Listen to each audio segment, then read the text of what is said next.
Welcome back to the PFF NFL show. Carmen Vitali, Trevor Sikkema here with you guys to preview week 18 in the NFL. So much is on the line, whether it's playoff implications, draft implications, some individual accolades. We're going to try to keep up with it as much as we possibly can, previewing every single game in the week 18 slate. And what it means. Sometimes it's going to be like, okay, well, this has direct implications of what's going to happen next week when the playoffs start. Some of it's going to be a couple of months down the road when the draft begins, or some of the conversations that we're going to have, maybe less about the matchups themselves, but more of what we want to see from these teams, and then a little bit more big picture what these teams need to do to develop, and especially the ones that don't have playoff implications. Carmen, how you doing, my friend? We made it. Week 18. Week 18 is here. How you doing? I'm good. Wait, Trev, I need to know. Yes. How was your California burrito experience? Oh, it was good. I think honestly, so just for full transparency, Carmen put me on to these burritos that she said were absolutely incredible out in LA. And I was actually out in LA last weekend. And I'll tell you, the burritos were good. The salsa that it comes with is like the game changer. That's the whole thing package that took the burritos to the next level is the salsa. I know, it's wild. It's a problem. We get them quite a bit living so close to them. So it's yeah, you have to it's so janky too. Like you have to DM them on Instagram to order them because they only have them on the weekends. They're a Michelin star restaurant just normally, and then they do burritos, breakfast burritos on the weekends.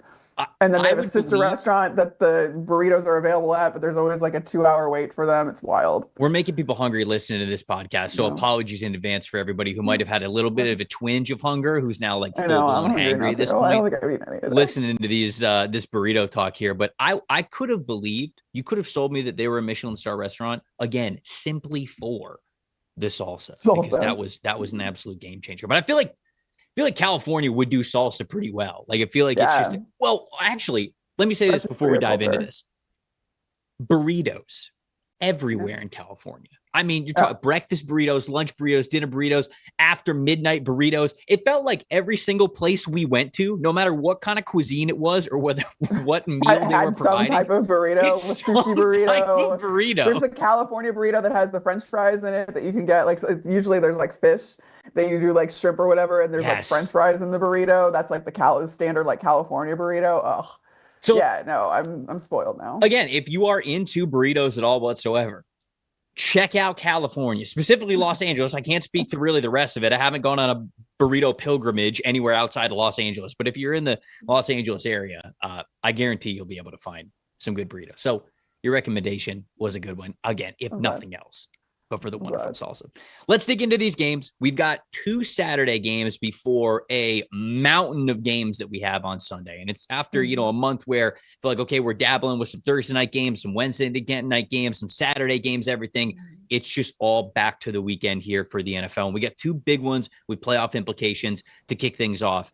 The Ravens and the Browns traveling to Baltimore to face the Baltimore Ravens. And the Ravens aren't one of those teams that's going to be resting everybody from the very beginning. Depending on what the score might be when we get to the third or fourth quarter, maybe they'll start resting some guys. But the Ravens have a ton to play for here. They have the division, which they can win. Obviously, the 3 seed up for grabs there if they're able to do that.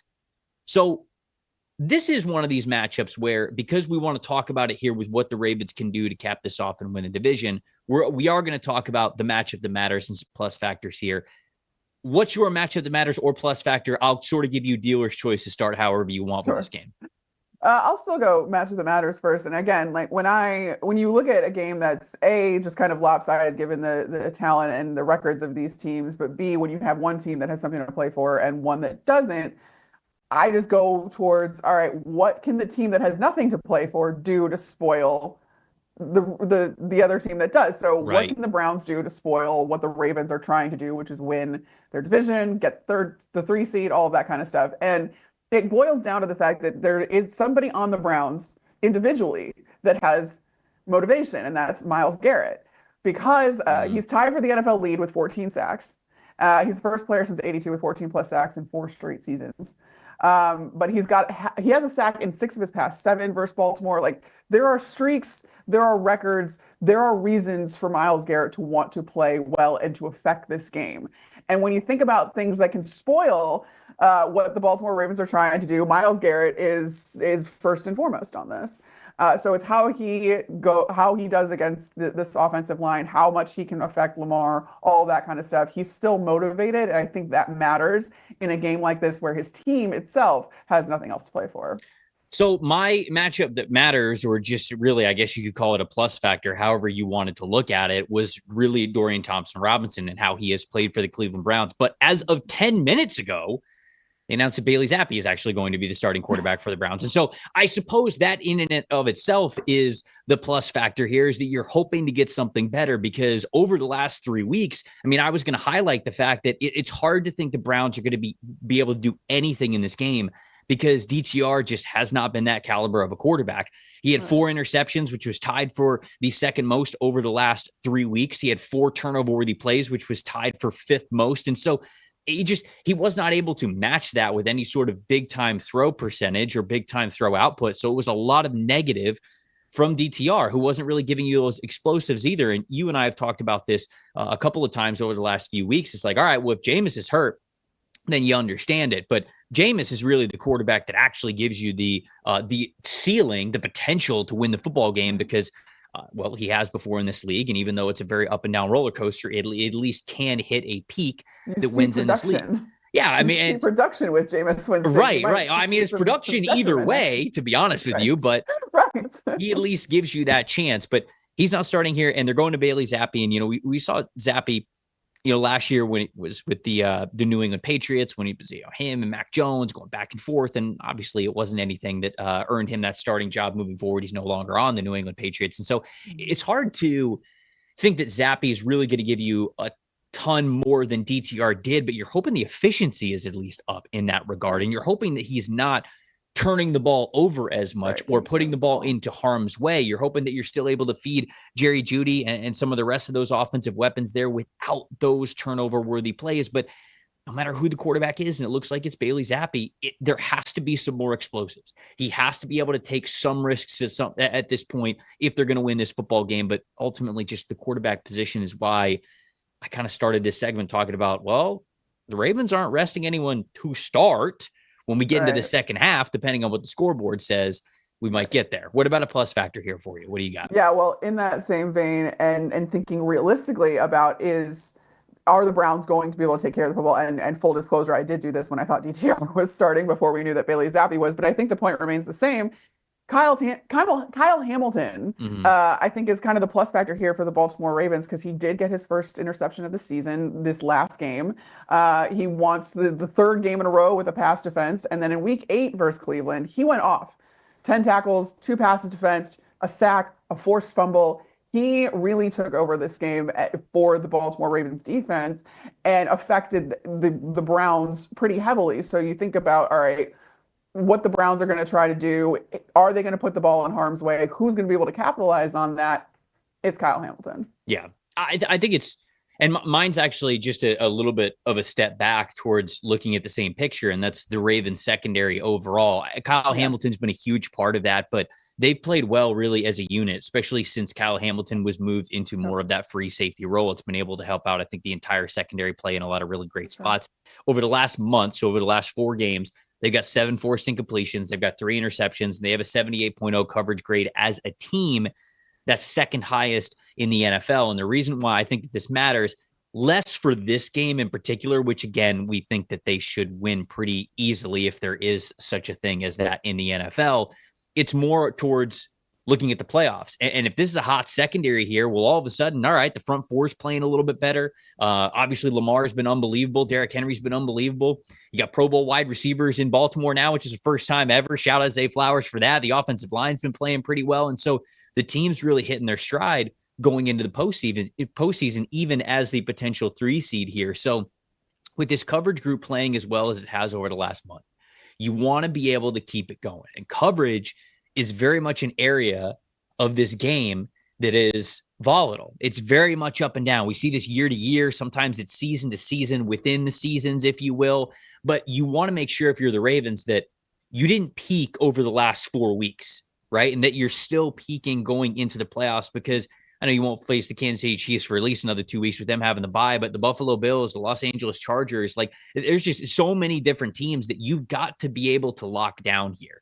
And so them continuing to play really well in coverage, you highlighting Kyle Hamilton as really the shining star there of their coverage group, to me is paramount for them moving forward. That is the difference of what makes this team, okay, one that's going to be a tough out, one that's going to be a really good team. And all right, this is good enough to be Super Bowl caliber. Like you have a defense that can win it for you to match what the offensive output has been with Lamar Jackson this season. So, and you need to see the consistency too. That's just paramount and priority number one for the Ravens, because they've had just some head scratching performances and losses. And it's hard to do in the secondary, be consistent, but I agree with you. I think that that's something that that definitely needs to happen. There's also been, some on the Brown side of things, there's been, some articles and some things written, talking about, some people wondered, okay, after this year, like is Kevin Stefanski on the hot seat? But a lot of what we've heard kind of out of that building is now that they've really rallied around Kevin Stefanski. He's done a great job through a really tumultuous season for them. They will be in the quarterback market in some way, shape, or form this upcoming season. It's not a guarantee that just because they're paying Deshaun Watson a lot of money that they're going to stick to that next year. And so, we'll talk about the Cleveland Browns a lot more as this offseason goes on with a team that we know is going to have a high draft pick and a lot to talk about at quarterback. But that's sort of how we view those two teams. The other Saturday game, a lot on the line. Now, obviously, if the Ravens win the early game, the Steelers can't win the division, and they are hosting the Cincinnati Bengals. But there's still things to play for the Pittsburgh Steelers, and obviously they don't like Cincinnati, so I don't think anybody wants to see Cincinnati win on that Pittsburgh sideline. So even if they don't have a chance to win the division, they're going to be playing for a lot of pride. That's how Mike Tomlin's teams work. On the other side of things, for Cincinnati, they have the chance to set the tone because they need to win and need some help. But they're the last game that we have here on Saturday. So they also would need the Denver Broncos to lose, and they would also need the Miami Dolphins to lose in order to make the playoffs, but they get to handle their business and put those other teams a lot of pressure on them, I should say, going into Sunday if they win this game, so they know that they're going to want to do that as well. Matchup that matters here, Carmen. What do you got for this game? Yeah, I mean, Pittsburgh is going to want to play spoiler for their division opponent. And yes, the Bengals need help, but what they can control is winning this game. And you look at the strength of that Bengals team, and it's obviously the offense. It's obviously Joe Burrow playing at an MVP level, though he probably won't get that consideration given the other deficiencies of the Cincinnati Bengals, unfortunately, and how much it's based on team performance. But Ja'Marr Chase, T. Higgins, how do the Pittsburgh corners defensive, like their secondary in general, how do you deal with those two guys? Because there's obviously a lot of attention paid on Ja'Marr Chase. There always is. There has been all season long. But we saw what a guy like T. Higgins is capable of. Not only, because he's the secondary receiver and he's the beneficiary of some of those more favorable matchups, but because he is trying to get paid. He's trying to individually. He has all the incentives in the world to try and just get paid by anybody, but B, I mean, Joe Burrow has been even vocal about how he wants T to still be on this team, and he wants the team to retain T, and so he is going to try to feed the ball to T. Higgins. And you look on the other side of things, and you look at this Steelers coverage unit, 53.5 coverage grade, that ranks 24th in the league. They're 10th in EPA per play allowed, but 20th in completion percentage allowed. They're tied for 5th in interceptions, but they're tied for 4th in dropped interceptions. So the 28th in forced incompletions, they're not really affecting the ball outside of those interceptions. And you look at Minkah Fitzpatrick as the one that's leading DBs in coverage grade at 65.7. It's just him and Deshaun Elliott that are above a 56 among Steelers defensive backs. So this is a unit that can be taken advantage of, especially when you have such a high-powered offense and a motivated quarterback for multiple reasons, and motivated receivers for multiple reasons. Not only team success, like I said, staying in the playoff race, but also, I mean, Ja'Marr Chase is due a contract. T. Higgins wants a contract. All of that kind of stuff plays into how hard you play, and you've got a quarterback who wants to get his guys paid too. So I had two options here, and I figured that you were probably going to go with one or the other. So since you picked the Cincinnati wide receiver and Pittsburgh cornerback matchup that matters, I'll go to the offensive line and defensive line. So it's the offensive line, specifically the offensive tackles for the Cincinnati Bengals. Marius Mims, Orlando Brown Jr., both of those guys dealing with injury. Orlando Brown Jr., I don't believe has practiced yet this week. I think Marius Mims might have been limited to practice if he has practiced at all this week. And we've known that the interior of Cincinnati's offensive line has also been a point of weakness for them throughout the season. You're going up against the best defensive line in the NFL, one that is licking their wounds after they really were not able to be productive at all against the Kansas City Chiefs on the third game of what was 3 games in 11 days for the Steelers. And so that is a major matchup. Is this team is going to be pinning their ears back. They're going to be trying to get after it. And Joe Burrow is a quarterback who plays well under pressure, but he's not the most mobile quarterback in the world. All due respect to the, 50-yard run or touchdown that he had against the New York Giants. We don't see that all the time with Joe Burrow. And so instead, when you get to pressure him, he's not as he's not as much of an escape artist, is what I was trying to say there, as some other quarterbacks. And Pittsburgh's been one of the best, if not the best, at getting after the passer throughout this season. So whether or not those offensive tackles for Cincinnati can even play, and if they do, how much less than 100% are they? That's, I think, going to be a big tell sign of who ends up winning this game and by how much. What about a plus factor here? What do you got? I wish I could swear, because the GD Cincinnati defense, obviously, what we've been talking about all season, Trev. Yes. Like, just don't let up points. Trey Hendrickson has done beautifully. Pass rush grade of 90.1. That ranks 7th in the league among qualified pass rushers. Second most sacks among edges with 14. Only player on the Bengals with a pass rush grade of over 69. Nice. The pass rush win rate, 20.7%. The next closest on the Bengals roster, 10.9%. So half of Trey Hendrickson's pass rush win percentage. That's just something that it's been a glaring need all season long. Trey Hendrickson can't do everything by himself, and that especially comes out not only in the pass rush, but when you're looking at the run defense. 65.1 grade as a team, that ranks 17th, 28th in EPA per play allowed, 23rd in run stops.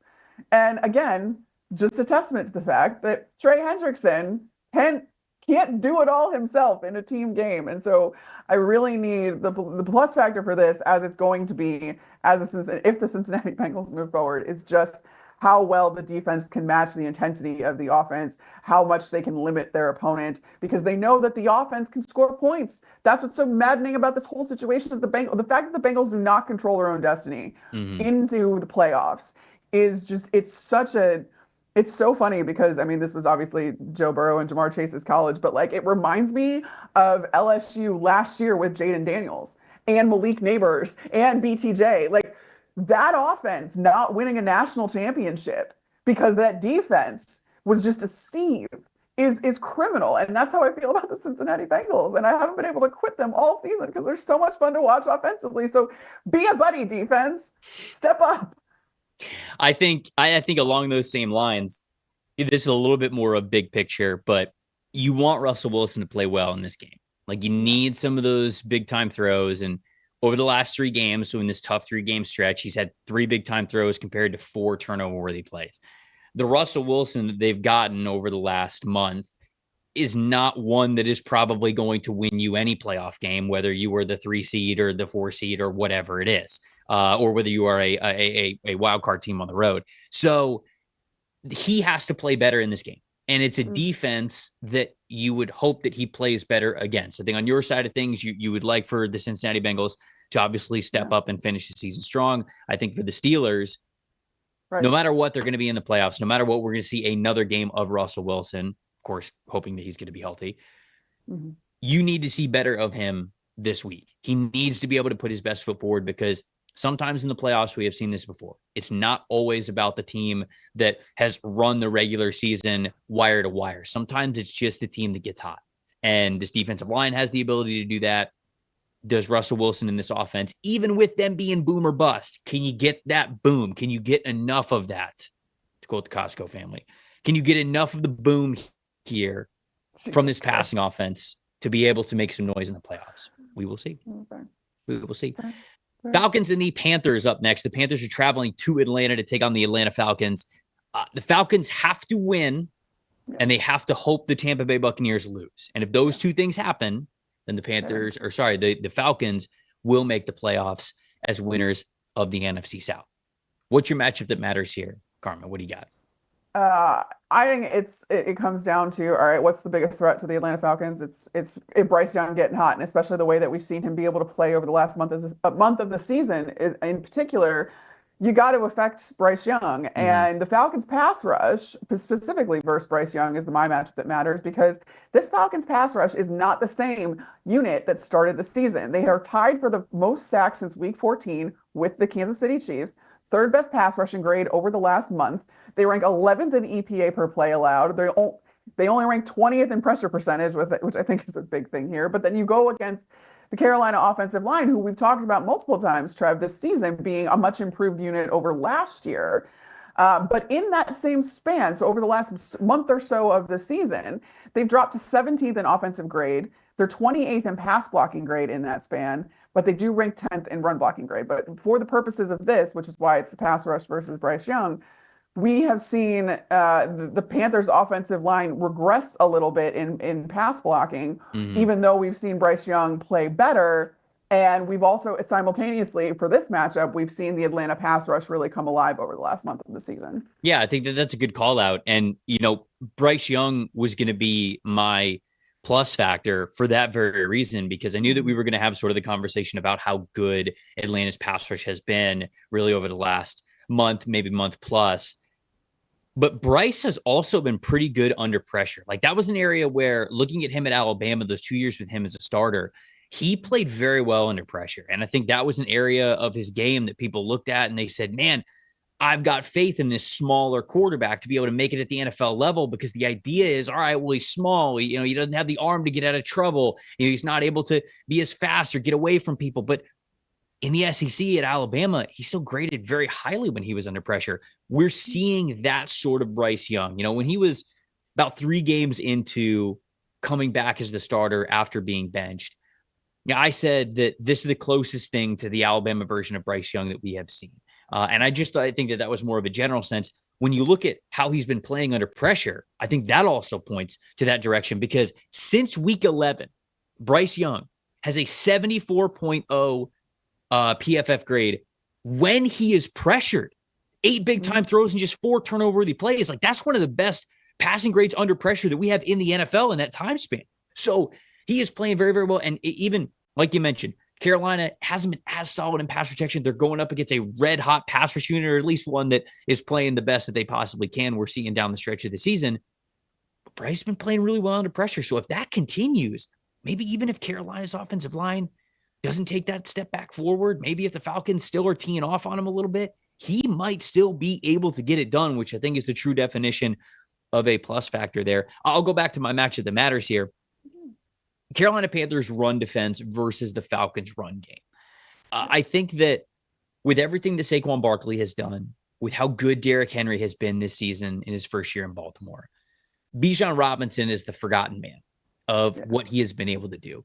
And if you look at just running backs in the NFL, he has the second highest rushing grade behind only Derrick Henry. He has an even higher rushing grade than Saquon Barkley does, because Saquon's got incredible stats and he's having a phenomenal year, but a lot of it is volume. Like, he has more carries, more touches than anybody else does as a rusher out of the backfield.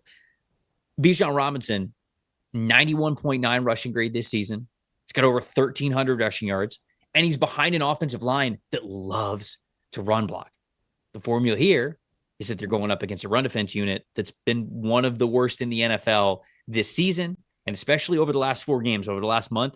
Carolina's run defense grade, team run defense grade of 46.9 is the lowest in the NFL. So I think a lot of people are going to talk about Michael Penix, and if we're going to have a bigger picture conversation about this, I would like to see Michael Penix just complete more passes, right? Last week against the Washington Commanders, I highlighted the fact that he had 2 great 4th down throws on that big drive, one to keep it going and then one obviously to score, to tie it up and get it into overtime. But the adjusted completion percentage from him was still a 55.2 on the game. Like, it's got to be way higher than that. There were throws that he just missed. And I would like for him to settle down a little bit. I'd like to see that adjusted completion percentage at least somewhere in the 60s, a little bit better, looks a little bit more in control, less jitters, and be able to put the ball exactly where it needs to go. Because we saw that plenty of times against Washington. So for a Michael Penix angle, that's probably what I would say. But the big time matchup that matters, if we're looking at just this game and who wins it, Carolina's got to be a lot better at run defense, or they won't even need Michael Penix to throw more than 17 passes with how well Atlanta's been running the ball. What about your plus? Well, that goes right into mine, actually, because it's the Falcons' offensive line for all the reasons you outlined. They have the best over the last month since week 14. Mm-hmm. They have the best offensive grade in the league, and they have the best run blocking grade in the leagues, which is obviously helping out Bijan Robinson. But it was also from the standpoint of, hey, you do want Michael Penix Jr. to complete more passes, to feel more comfortable in the pocket, to be able to do all of those things. You have the line to do it. This Atlanta offensive line is very, very good. And if you're going to see the improvements and the development of Michael Penix Jr. now with his very short, so far at least, I guess they could still make the playoffs, but his very short sample size, the way that you can help him develop and everything like that is to continue to be the offensive line that you've been over the last month, over a majority of this season. And again, I don't think we're giving enough shine, quite frankly, to the Falcons offensive line and what they've been able to do in blocking for Bijan Robinson, who, yes, you brought up the great point of he has been the forgotten man, because while he's having a phenomenal season, it's just not comparing to the otherworldly performances of guys like Derrick Henry and Saquon Barkley. But it doesn't happen without this Atlanta offensive line being as good as they are, just kind of across the board. Before we get on to the next game, got a question for you guys. What does your child's future success look like to you? Maybe it's a job that they're passionate about, traveling the world, just being happy and comfortable. Whatever their journey, you can help make it easier to achieve with a kid's investment account from Fabric by Gerber Life. By making a contribution to your child's future today, you can give them the means to pursue their dreams, big and small, whatever they are. Fabric by Gerber Life was designed by parents for parents to make it easy to plan for and manage your family's financial path. With a kid's investment account from Fabric, you can start investing in your child's future today. Kids can't invest while they're minors, but a kid's investment account allows you to invest on their behalf, giving their investments more time to grow. The whole thing is online. It's very easy to set up. It could take just 5 minutes, and then you manage your child's account right from your phone, right there. Funds can be used for anything. They're a kid, music classes, tutors, summer camps, whatever it is. Or when they're young adults, first car, first house, starting a business. Benefits are basically endless. Join the thousands of parents who trust Fabric to help protect their families. Start investing in your child's future today at meetfabric.com/PFFNFL. That's meetfabric.com/PFFNFL, MEET fabric.com/PFFNFL. Portfolios are managed by Fort Washington Investment Advisors Incorporated. Additional services provided by Apex Clearing Corporation. All investing is subject to risk. Learn more at meetfabric.com. The Commanders are traveling to the Cowboys to take on Dallas. I didn't even know that this was a debate until I started to look up this game, but I guess it's not a guarantee that Cooper Rush is even starting for the Cowboys. I mean, there's been kind of like why? I don't know. I might be totally missing something here. So Cowboys fans, you can yell at me if I'm totally missing something. But if the thought process here is we want to get a look at Trey Lance, right, buddy, you had weeks to get a look at Trey Lance. Why would you wait until week 18? Yeah, you can evaluate him after 1 week in week 18. You're not really setting up Trey Lance to be evaluated properly. And part of the reason that I thought that they didn't start Trey Lance right away and put Cooper Rush in there was because, there's a certain amount of delusion involved when you're talking about the Dallas Cowboys and what their chances actually are. But then even when they were eliminated from the playoffs, I'm like, all right, you must just really not have any faith in Trey Lance from what you saw in him in the preseason.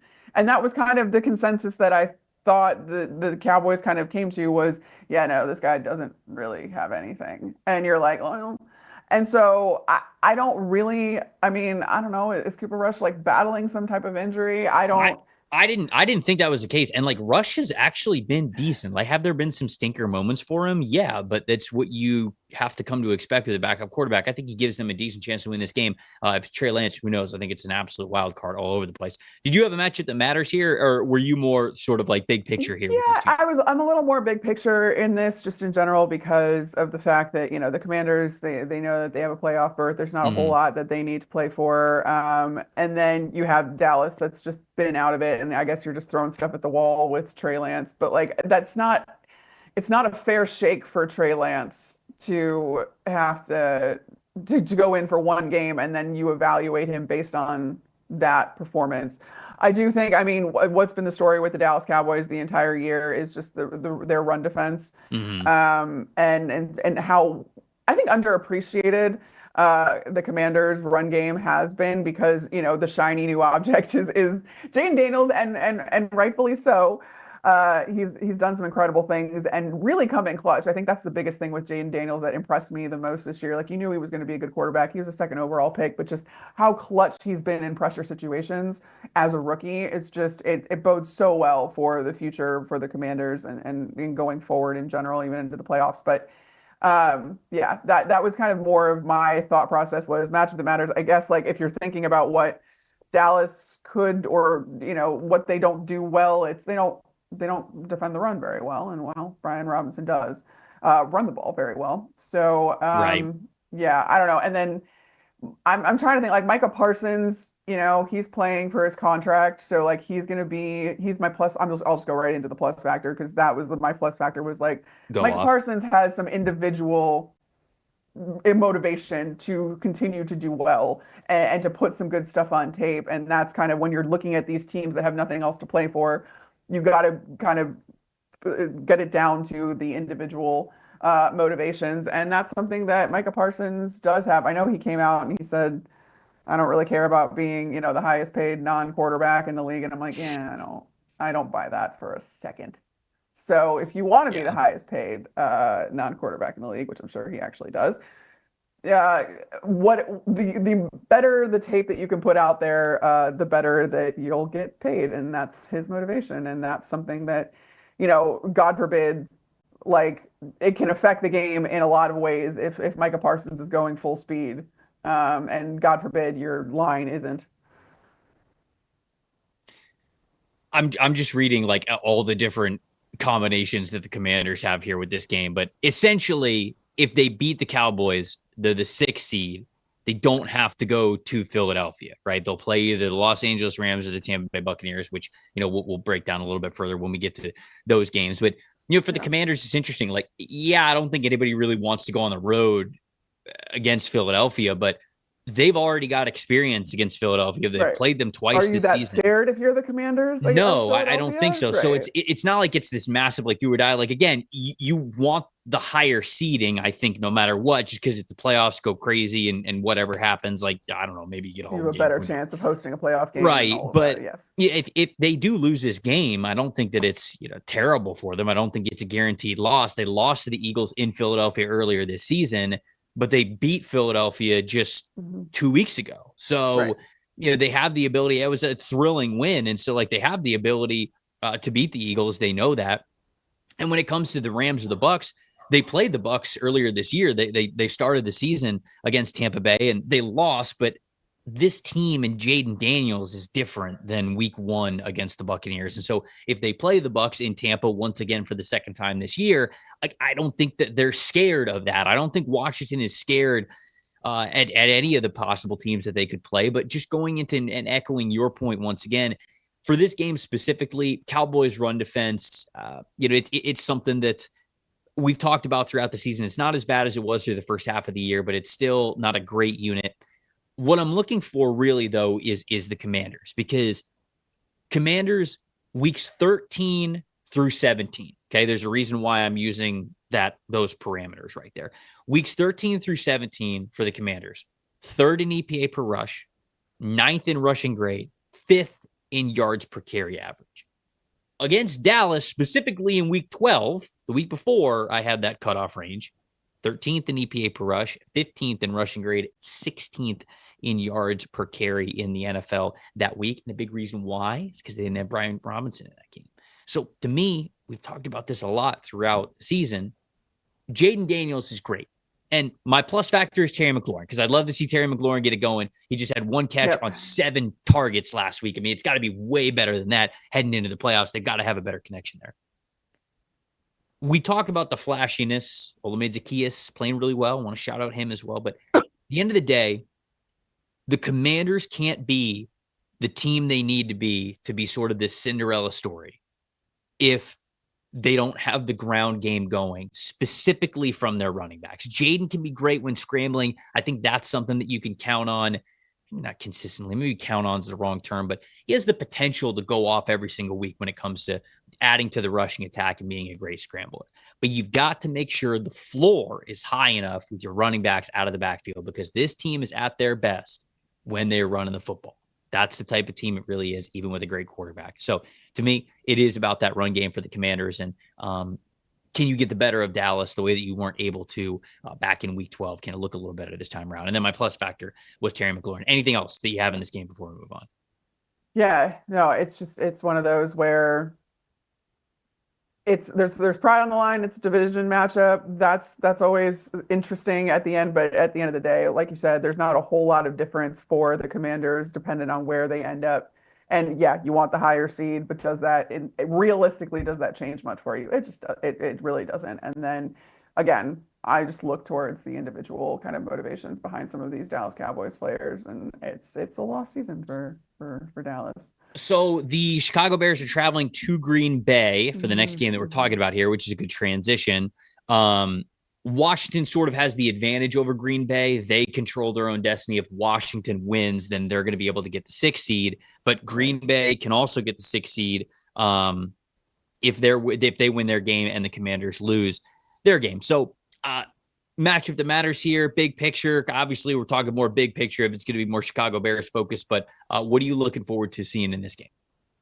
Yeah, I think that's actually a good way to put it, is like what I'm looking forward to seeing. And there's been some question marks when it comes to Green Bay, whether there's like a really small contingent of Green Bay fans. I think it just stems from Packers fans being extraordinarily spoiled, and the fact that they have 2 juggernauts in their division and they're not used to being third in the division and whatever. There's like a sky is falling mentality with the Green Bay Packers and how viable they are.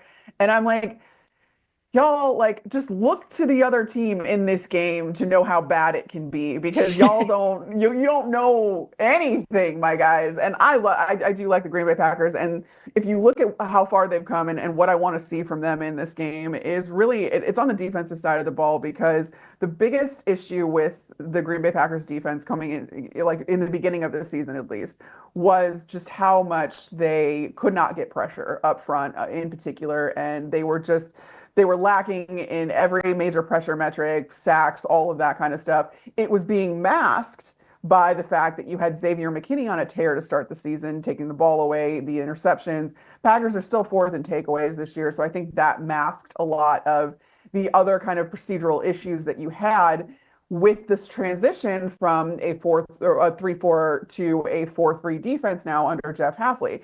And I'm like, Packers fans, you need to have a little bit more patience, because while defensive schemes are so fluid these days, when you built a team out of guys that were built for a 3-4 scheme, you have to now go in and figure out, all right, is this guy really able to kind of cross over, and does he have the toolkit to be able to operate in this certain role that differs from, a 3-4 in this way and that and the other? And you're seeing them figure it out in real time. And I don't think it's a coincidence that the guys that were brought in this offseason, guys like Edgerrin Cooper in that off-ball linebacker spot that's affecting their pass rush, or Xavier McKinney in free agency, those are the guys that are doing the best in this system because they were brought in specifically for it. Mm-hmm. And so there's just kind of been this transitionary period where, yes, in the early goings, weeks 1 through 9, 33.1% pressure rate, that was 19th in the league according to PFF's metrics. You look at weeks 11 through 18, which is after their bye week, 37.8% pressure rate. That rate's 6th in the league. So you went from 19 to 6th in pressure percentage. They have the third most total pressures in that span behind only the Broncos and the Chiefs. And they had 23 sacks according to PFF's metrics. That's second behind only the Broncos, or tied for second behind only the Broncos since their bye week. So there's been a vast improvement on that side of the ball. I want to see that keep up against the Chicago team that you're going to have those opportunities to, especially with how decimated that offensive line is. And Caleb Williams is the most sacked quarterback in the league. You keep that up against him, and that's going to go a long way in kind of propelling you into the postseason. I think if Packers fans, one, I think that's spot on. I think that's great analysis of sort of where the team is and how when you change coordinators and when you change fronts and alignments, like it is going to take some time. I think Packers fans are worried because they have spent so much along the defensive line over the last, say, like 2 to 3 years specifically, but even longer than that. Yep. And, obviously like drafting Lucas Van Ness where they did, and drafting having Rashawn Gary. Like Rashawn Gary, when he was more of that outside linebacker type, he was grading out as one of the better pass rushers, consistent pass rushers in the NFL. Now, as more of a hand in the dirt, like right and left defensive end, which he's playing more hand in the dirt defensive end than he ever has in his NFL career, his production's a lot lower. And I think that's my plus factor here in this one is I'd love to see Rashawn Gary kind of break out here against the Pro Bowl nomination that he just got. Didn't think he'd get that, but hey, shout out to Rashawn Gary, honestly. Go for it. Go off, King. Lowest pass rush win percentage since 2020 for him, lowest pass rush grade for him since 2020, and the lowest total pressure since that year as well. And I think that it has to do with being in that alignment and his job just being a little bit different than it was when he was more of a stand-up guy, a little bit wider, just the responsibilities. And I think the streamlined jobs are a little bit different when you're playing from a stand-up position a little bit wider than he is right now, more attached and right head up against the offensive tackle. So it's been a process for him. And I think that's the reason why Packers fans might be freaking out a little bit, is because they go, well, hold on, wait a second here. We're great with Xavier McKinney and with Edgerrin Cooper, like playing really well for us. Like obviously all that's really great, but does that mean we're now just we're about to move on from a bunch of defensive linemen that we thought that we had faith in moving forward? So would love to see a good Rashawn Gary game from him. But I think that's a really good call out and observation by you. The matchup that matters to me is just I was going to say first half, but it's more even first quarter. First half a little bit, but first quarter for both of these teams, they couldn't be different. I mean, the Packers have been top 5 in the NFL when it comes to EPA per play and overall points per quarter in the first quarter and the first half for basically the entire season. The Bears have basically been bottom 5. I mean, like the only team that has scored less points per game in the first half than the Chicago Bears is the Cleveland Browns. That's it. I mean, they're both not good. For the Bears, it's 1.7 points per game in the first half so far this season. The Packers, who normally start out hot, did not do that against the Minnesota Vikings last week. They scored just 3 points in the first half. That was very un-2024 Packers-like of them. Do they get back on the right track here against the Chicago Bears? And if Chicago has any chance at all at keeping up with them, they need to play better in the first quarter and then the first half. So that to me is the matchup that matters there. It's so interesting that you kind of call that out too, because another thing that Packers fans are a little bit in a tizzy right now about is the slow start against Minnesota, because that's not the first time that's happened against Minnesota. That's not the first time that's happened against the Detroit Lions too. So teams within their division, and even that game at Soldier Field against the Chicago Bears, the Packers have gotten off to slow starts and had to make up ground, and it's been too little too late when it comes to those really good teams like the Lions and like the Vikings. They were able to close it out against the Chicago Bears. The Chicago Bears aren't a good team. So that's kind of the worry and concern going into this postseason for the Green Bay Packers is, can you close out those games against really quality opponents? Mm-hmm. And I'm of the volition that, yes, that you'd like to see them be able to do that, but Minnesota was more motivated than Green Bay was this last game. Also, Minnesota and Detroit are two of the best teams in the league.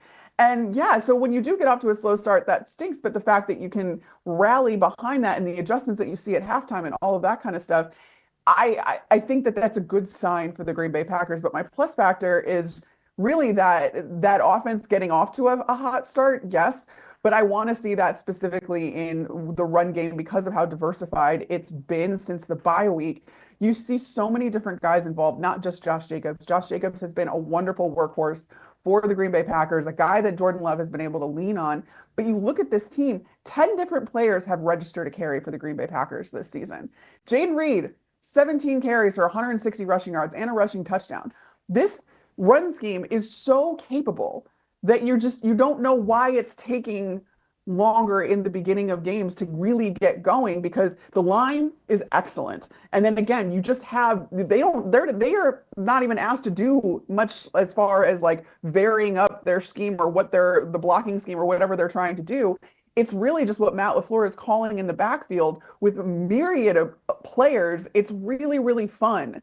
And I'd want to see it be productive earlier in games. And I want to see them be able to do that against the Chicago Bears, whose run defense has kind of dropped off the face of the earth towards the back half of the season. The Jags and the Colts, not a lot to play for here. I guess Jacksonville has something to play for when it comes to like the draft position, but I don't think that, they're necessarily going to be thinking about that, especially with Mac Jones as their quarterback, hometown hero, if you will. They're picking 5th overall. If they win this game, man, where could they go down to? The lowest they could go down to, I think, is probably 7th or 8th, because I don't expect all of these teams to really win. They're right around where Carolina is, the Jets, the Raiders, the Chicago Bears. So if Jacksonville were to win this game, I think they're picking somewhere between 8 and 10. If they lose this game, obviously they stay pace and they could end up with a top 5 overall pick. So it sort of matters in that regard for the Jags, but right. I don't think they're necessarily just going to lay down and just take the loss there. Indianapolis, to me, I want to have the big picture conversation with Indianapolis, because this game doesn't matter when it comes to the score. But the thing that matters the most about this game is Jacksonville losing. When it comes to Indianapolis, though, they seem to be very much towing with the line of complete chaos, it sounds like. Yeah. There's reports about Anthony Richardson and, his commitment to being the best that he could be, being the leader he needs to be for the team. Obviously, what we went through the beginning or the middle parts of the season with him, tapping himself out, and the players weren't happy about it. Now we've got reports that there have been player only meetings, and players have come to him and be like, "Hey, man, like you've got to be more invested than you are right now." And it's coming off the heels of a game against the Giants where it looked like they just didn't care. I mean, there were so many missed tackles in that game. It was absolutely ridiculous. I believe it was 174 out of the 309 receiving yards that the Giants had came after the catch. And almost all of that came after a missed tackle. So effort's one of those things that should be a constant no matter what. Being focused, being disciplined. We know that that's not always the case, but when it was as team-wide spread as it was last week for the Colts, at this point in time, the matchup that matters for me is Indianapolis and this current roster versus the pride that they have in each other, in themselves, that they want to be there, because we are right on that line where if they look embarrassing again, if the Jags beat them to end the season, I mean, we're talking about Chris Ballard's job on the line. We're talking about Shane Steichen's job on the line. We're talking about Anthony Richardson not being there next year. We're talking about a complete and total blow up to the studs of that roster. And I don't know how many to the studs even there are with what I saw last week for Indianapolis. So, well, and that's why I think this game means not. Yeah, and you know that you have an owner that's not afraid to do stuff like that, or an owner that's a little bit more trigger happy and involved, and like that he has the capabilities and he's shown that he's just not shy in making these kinds of decisions, and you do have to think a little bit more big picture too. Something else that was really concerning to me that came out this week was Anthony Richardson. Not only was his effort being called into question, but his physical well-being. He talked about the back issues that he was describing this last week, where he said that he could barely walk last Tuesday, is something he's been dealing with since 8th grade. And then you think now it's a chronic issue because if he's been dealing with it that long. The whole thing is very strange though, because again, like if it was this severe, Why didn't they say that last week? Why did they say it last week? Why do you clear someone like that in all the way back when you're talking about drafting him in the top 5? And like, does that call into question your evaluation skills if you're crossing your I's and dotting your T's? Was that really just Jim Irsay going rogue and saying, we're taking Anthony Richardson, I don't care what the medicals on him say? And that's some of the, like, it shows, I think it's the tip of the iceberg in a larger conversation about the dysfunction behind the organization, to be in this scenario where you have this guy that is supposed to be your franchise player going forward. He's had injury issues, he's had all kinds of issues, and then he comes out and in his second season, at the end of his second season, tells you, yeah, I've got this back thing. Sometimes I can't walk. It's been happening to me since I was like in 8th grade. I'm not laughing. Like, I'm not obviously not laughing about the injury. Like, I'm just laughing about this is, again, so ridiculous because going into last week, there was a cloud of mystery over the injury. Remember, we were talking last week. Yeah, it came out of nowhere. They're like, all right, well, are they benching Richardson again? Because there wasn't really this injury. And then they said, all right, well, it's his back and his foot. And now the back's terrible. And it's been bad since 8th grade. And it's like, after the game, Steichen was like, yeah, he had back spasms really bad. Again, maybe I'm missing something. You not saying, if this is true, you not saying that last week has all of us outside of the building questioning if this is the guy or not, which is creating, which as much as you want to say like, oh, who cares what the outside noise is? A lot of people care what the outside noise is. I'm not saying an owner that cares. I'm not just saying this like it's a Zaire Franklin thing either. Like, these players have media shows that they listen to podcasts, like they are on podcasts and things like that. Like when Richardson got benched, we heard about that from other players that were like doing media appearances. So you could say whatever you want, but I just feel this whole season, I don't pretend to know everything that is going on behind the scenes, but this whole season feels like a disaster for Indianapolis of how they have handled what has gotten out to the media, what has happened. And I like Shane Steichen a lot as an offensive play caller, but I now even am wondering if he is back next year, given what feels like we get surprises every kind of coaching cycle. There's always a couple of teams that come out of there and you're like, did I really expect that? Not really. And you have to think that the Colts are one of those candidates where you're like, did he really coach himself out of a job? No, but also consider the organization, the dysfunction, the way that things are handled behind the scenes. That stuff all really matters, and it sends the organization in turmoil. I really liked what you said to start this segment off with, though, which was like they've been teetering on the edge of chaos, like complete and utter chaos, and it's so true. It's such a good way to phrase it because there have been times this season where we think we've seen the ceiling of the Colts and it's a good one. And you're like, I mean, they were in playoff contention and you're like, oh, okay. So Steichen's doing some good things and you see kind of the vision and how things could be. And if it's all working, what it looks like. But then there's some times where you're just like, what is going on? And now they're ending the season on a what is going on. And I think how they actually end the season will go a long way in determining the future of this franchise going forward across the board, top to bottom. Do you have a plus factor for this one? Mine's just Brian Thomas Jr. because he's been the best player and the brightest star for Jacksonville. He is 5th in the NFL in total receiving yards right now. He is tied for 5th. Yeah, he's tied for 5th in total receiving touchdowns. I mean, he just had a monster year, and like, why not pad the stats? Like, why not see how many more receiving yards we can get on top of that? So he's been phenomenal, and that's really the thing that I guess I would care about most from a player perspective. I guess my plus factor is like still kind of big picture, but like the Colts training staff, like trying to work through all of these injuries and manage apparently a chronic back issue. Richardson, as far as I saw before we started recording the show, it has not practiced this week. So I don't, at this point in time, again, like you're just trying to take what they're saying at face value. Why would you play him? why would you play him? Like, you could say to yourself all you want that, oh, well, he hasn't played that many games in his NFL career. You want him to get as many as possible. Not with a hurt back, you don't. Like, No.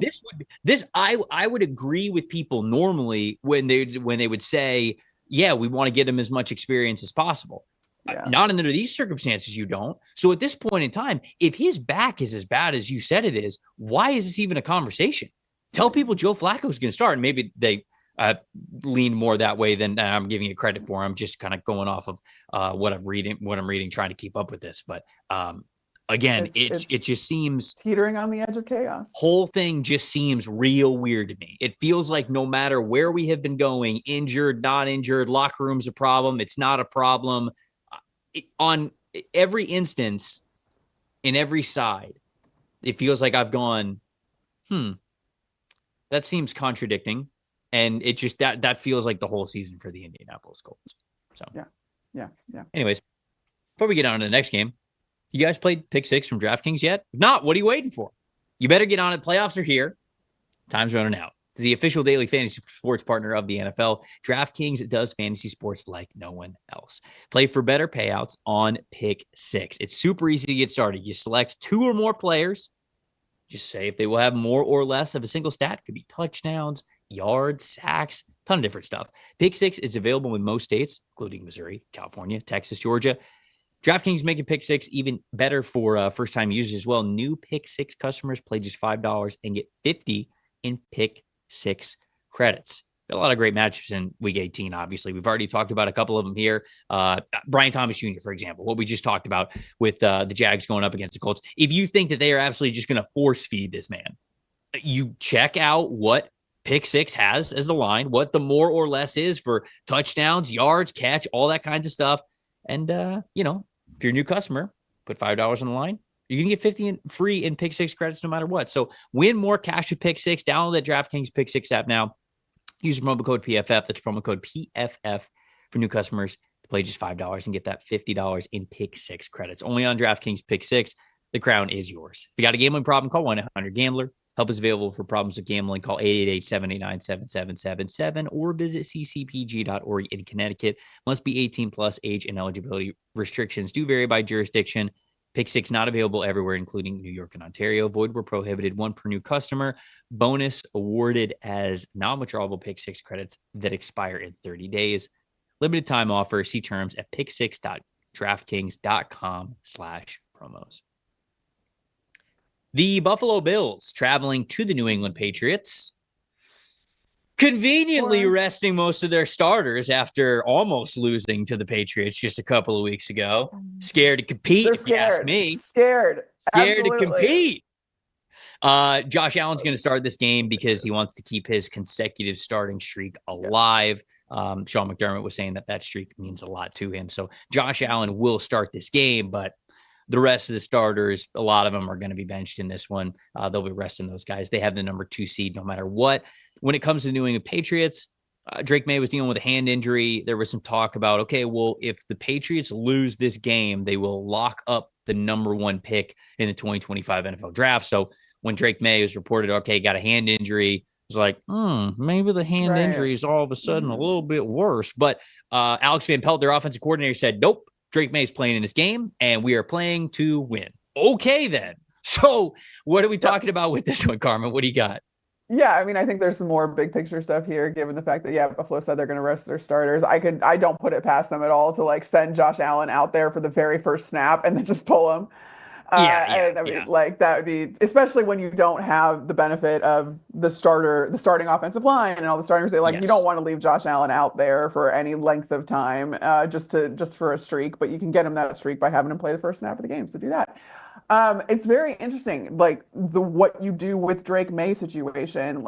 Gerard Mayo said something too, where he kind of hedged his bets a tiny bit, given that the hand injury thing had come out already. He's like, if Drake May is healthy and available, then we're going to play him. He's our starting quarterback. And I'm like, all right, but you're still leaving a little bit of wiggle room in there because you said you made the caveat of if he's healthy. The offensive coordinator, Alex Van Pelt coming out and saying that, I'm like, but why? For what? Don't pull a Giants and play your way out of the number 1 overall pick. I like we were talking about before when you're talking about getting guys experience, young players experience who haven't played a lot of football. Yes, yes, yes, all of those things. But you better make sure that Drake May is 100% healthy. And also make sure that Drake May does not go off to the tune that you end up winning this against Buffalo's backups. So just don't do too much. Don't cost yourself something that's going to help you in the long run based on pride or what have you. You already proved that you can play the Buffalo Bills tough 2 weeks ago. That happened. You've got nothing else to prove, and you're only going to hurt yourself if you win this game as the New England Patriots. So I don't really have like necessarily a matchup that matters other than are the Patriots going to know what's good for them? Yeah, and look, tanking, very much a real thing on our side of the business. I don't think it's as real as people maybe wish that it was on the other side, right? So that's where you get if Drake May is healthy enough to start, especially for Gerard Mayo, who, it's been an up and down season. It seems like the players still like him in the locker room. It seems like he is going to get another year to prove himself as a head coach. It's been a learning year for him. It would be tough for him to tell the rest of the locker room to go out there and play while benching Drake when Drake knows that he is healthy. So that's not the relationship that you want to start off with your head coach and your franchise quarterback anyway. So Drake being healthy enough, even if it's maybe against the greater good, it's just not how NFL teams operate. So they're going to send their guys out there and they're going to try to play as best they can to win the game, which New England almost won this game in Buffalo. They lost by 3 points, and it was simply because they went like turnover to start the second half. Outside of that, they maybe win that game in Buffalo 2 weeks ago. So this is not out of the question here. If the Patriots win this game, depending on what happens with the other teams right behind them, Tennessee, Cleveland, and the Giants both sitting there at 3-13 as well, New England could end up picking fourth. Like if New England wins this game, they could drop all the way from number 1 to number 4. And getting that number 1 overall pick is just so paramount for the Patriots because it's not just about who they could pick at number 1. It's all the possibilities they have on a roster that is the least talented roster in the NFL. And you have an opportunity you have an opportunity where you had the chance to trade down from 3 last year and probably could have got multiple first-round picks from it. Giants, one of those teams that was rumored at number 6 to move up from 6 to 3 and probably give up multiple first-round picks to do it. They stuck at number 3. They picked Drake May. I think that was the right call from them.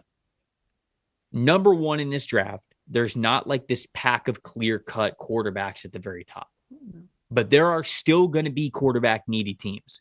And there are still going to be teams that maybe want Travis Hunter so bad at number 1 overall, whatever it is, where I think you will have a chance to move back. Is it going to be for 3 first-round picks and 2 second-round picks? No.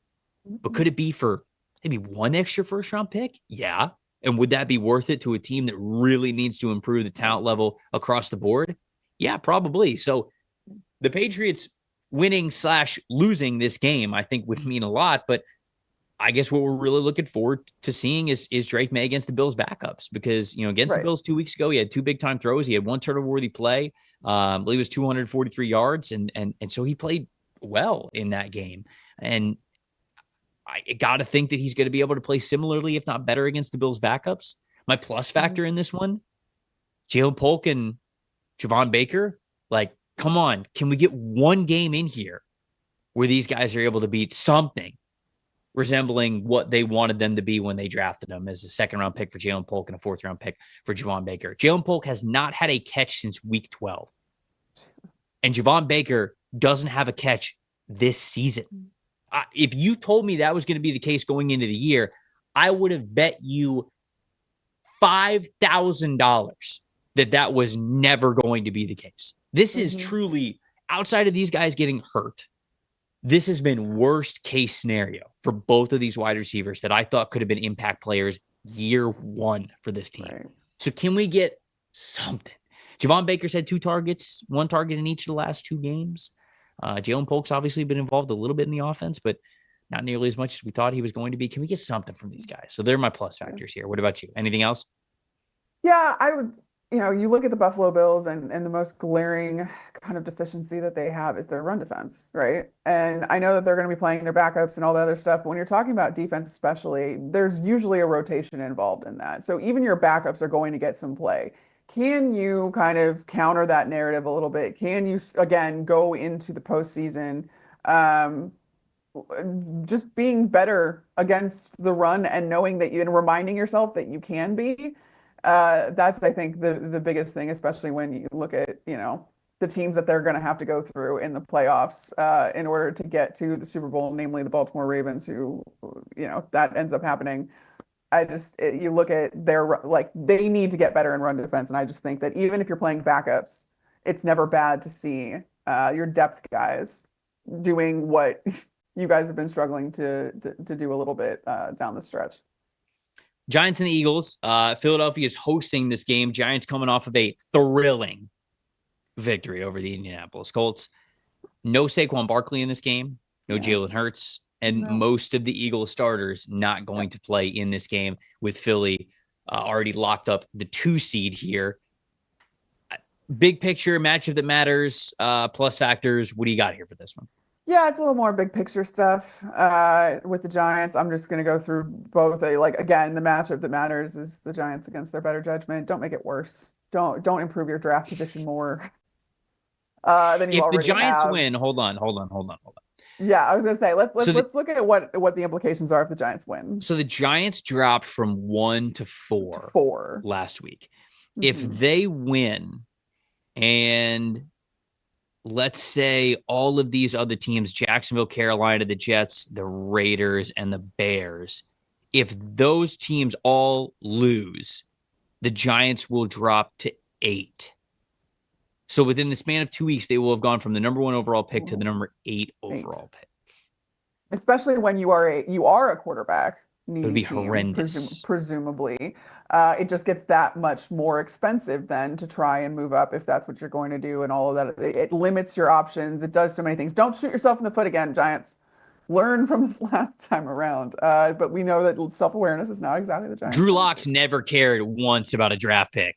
No, well, that's fair because he's got his own career to worry about. And again, tanking, like you said, not really a thing in the NFL. And I get that. These guys are all being paid. Every single guy goes out there every week, not only with the good of the team in mind, but with their own livelihood, probably first and foremost on their minds. And so that's what you're doing. You're putting that on tape. There's guys that still have a lot of pride.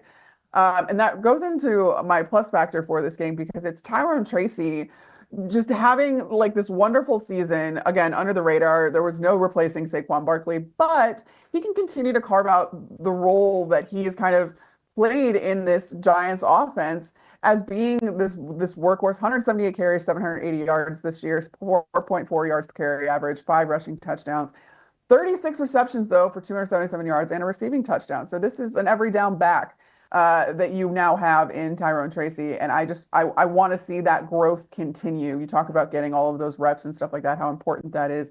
His first season, he's been such a pleasant surprise, I think, for maybe not a surprise, but just a little silver lining for a Giants offense that really didn't have a lot. And so I would like to see that continue in this game.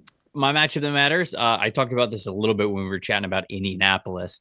Eagles tackling is really the matchup that matters here. No matter which starters or backups are in, the Giants were able to have the offensive day they were last week because 174 of their receiving yards came after the catch. 174 out of the 309 receiving yards came after the catch. And it was really because the Colts just did not want to tackle them last week. Well, the Eagles want to tackle this week. And I think you're going to have a lot of really motivated depth players who are obviously getting to start and some extra reps and really want to prove themselves. So I got to think the tackling and effort is not going to be in question here with this Eagles team, even if the starters aren't in there. So they tackle better. I think they'll be able to handle things against the Giants, even with their backups in. Plus factor, Tanner McKee, Kenny Pickett, rib injury. So he's still, with Jalen Hurts still in concussion protocol, he's not going to play in this game. Maybe Kenny Pickett does, but he's got the rib injury. And Tanner McKee went off in the very small sample size that we saw last week. He was 3 for 4 passing, 54 passing yards, 2 touchdowns, one of them being a big time throw. So if Tanner McKee ends up playing, obviously he's waited a little bit of time here to let it loose. And so I'd be excited to see him against the Giants secondary that has unfortunately struggled really no matter what they're playing. Like, yeah, they were playing a lot of man coverage at the beginning of the season, graded very poorly. Now they're playing a lot of zone stuff, but man, they've sort of struggled chemistry wise, I would say, in zone with communications and just adjusting to things pre and post snap, even just knowing, okay, this wide receiver's coming in this area. Do I have him? Does this guy have him? They've sort of been out of sorts in the secondary all season long. So if Tanner McKee's throwing with as much confidence as he was last week, could be a little fireworks show there for him. So Tanner McKee is my plus factor here. Love that. The Saints and the Bucks. Ooh. Very simple. Bucks win. They're in. They're in. They hold their own destiny. They also, if they win and the Rams lose, yes, Tampa gets the 3 seed. 3 seed. So that obviously is pretty nice for them as well. The Rams are resting their starters, which again we'll get to in a little bit. Sort of strange, but I guess they're thinking more big picture stuff. But again, if the Rams lose and the Bucks win, they're going to end up getting the 3 seed, not just winning the division and making it into the playoffs here. A handful of things that we could talk about here with this one. It's a divisional matchup. You got some individual accolades on the line, and then of course a playoff berth here for Tampa, which really beat up the Saints when they played them earlier this season. It's just not a good year for New Orleans. Where's your storyline here with this game?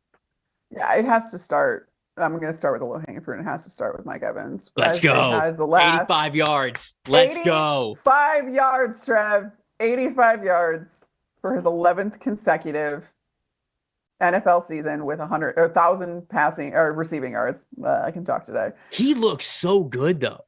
He looks so good. Like, I mean, I know he got a couple weeks off with the injury, and it's just like, oh, God, okay. I was saying this to Dalton on the review show.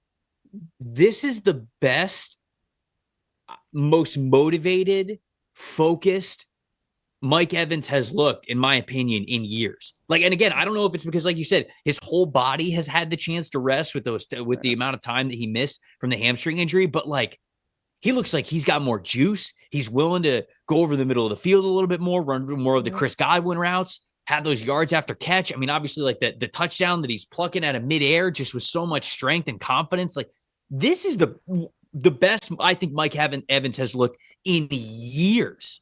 So I think that's saying a lot for him.